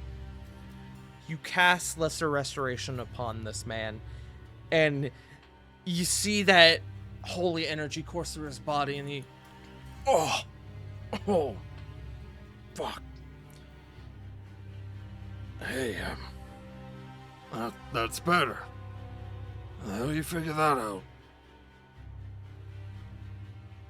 It's not the first time I've seen poisons. I'm a cleric. It's kind of what I do. I teach you a lot about poisons in the church.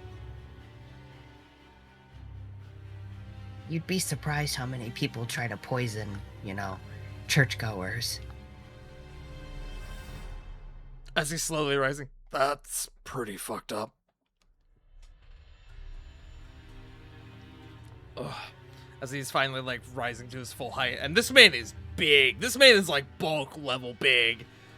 Maybe even bigger with the horns.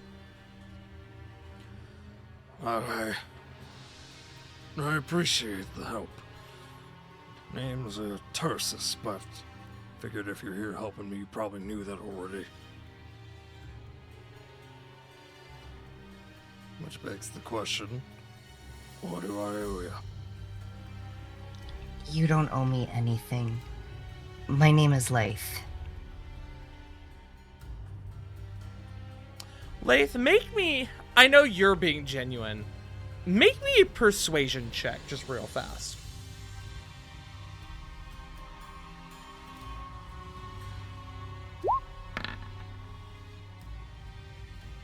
$14?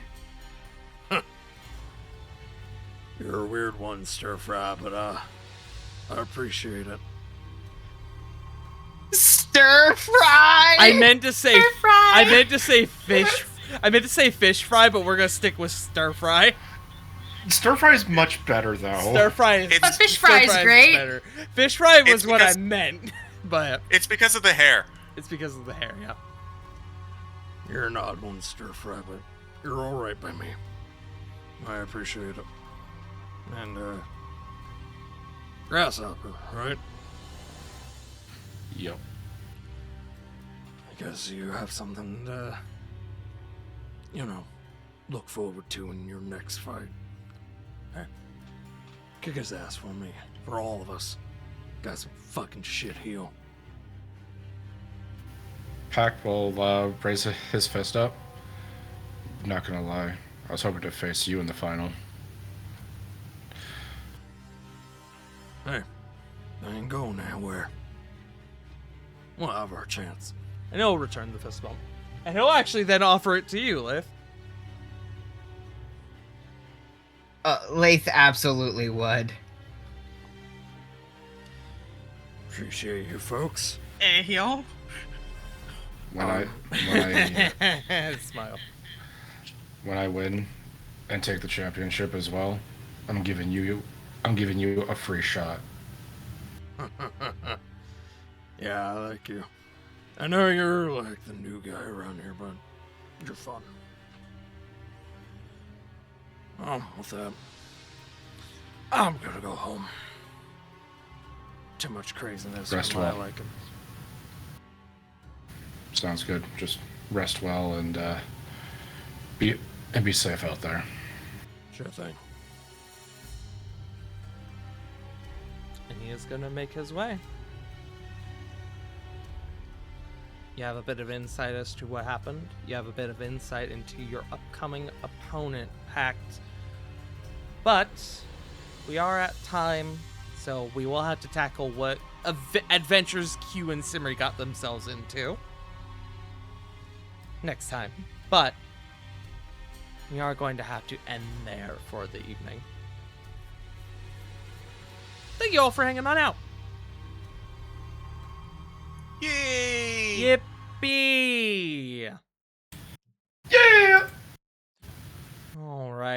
my friends, thank you for joining us tonight. Let's go ahead and send it on around the table with our players. Let's go ahead and start. I'll roll for tonight. Let's start with River, our cleric extraordinaire. That's me. Our enemy of all things poisson. Our stir fry, if you will. I love that. I forever will love that. You know what? I'm thinking of changing my name in the Discord to Stir Fry now. I'm not gonna lie. Bulk is You gonna can start calling find you me Stir Fry over now. at twitch.tv/WickedRiver97. I'm still in a bit of a hiatus again, just because I've been so fucking busy. I'm hoping April slows down for me enough that I can come back and actually do shit. But until then, you can find me mostly on my Instagram, same handle, WickedRiver97. Working with a lot with my partner Farron, who just found a new tattoo shop. So, yeah, it's what I've been doing. Am I tossing it or are you rolling it? Go ahead and toss it. Oh God. shit, punk catch. As I just tossed my It's me. I be the punkyard dog, and for once I have something to say about Twitch. I forgot to format the tweet earlier. I'm gonna start streaming, date everything on Tuesdays. Tuesday Woosdays. Let's go! I'm gonna try to woo folks, but it'll probably be mostly me blushing and screaming the whole time. I'll post it on Blue Sky later. It's so But good. I'm most You're gonna active enjoy on it. Blue Sky and Instagram, both at Punkyard Dog. That's where you can find me streaming too. Probably around 7 p.m. Central Standard Time. But yeah, that's me. Joe. Me, miss wife. Wife come home Monday. Me happy. Wife leave. Regret. Regret. I see wife earlier today at mother's. Me happy, but she mentioned how frustrated. So me probably going to die on Saturday. I'm not going to lie to all of you. Me Frost ride go. Life good. Wife fight back. Me kill wife. Jesus Christ. Wife gone. Think about wife. Oh, Regret. actually, I got one more thing. It's more of like a question, really. Why are so many of the national parks horny on social media these days? Like, what's going on with that? It's spring. I'm not even joking. I don't even know what that means. It's spring. Like, legitimately on social media, I saw some, like, I can't remember which one it was, but one of the national parks had a video of a waterfall flowing down to Steven Rodriguez's "Fuck You Like You Mean It." Oh.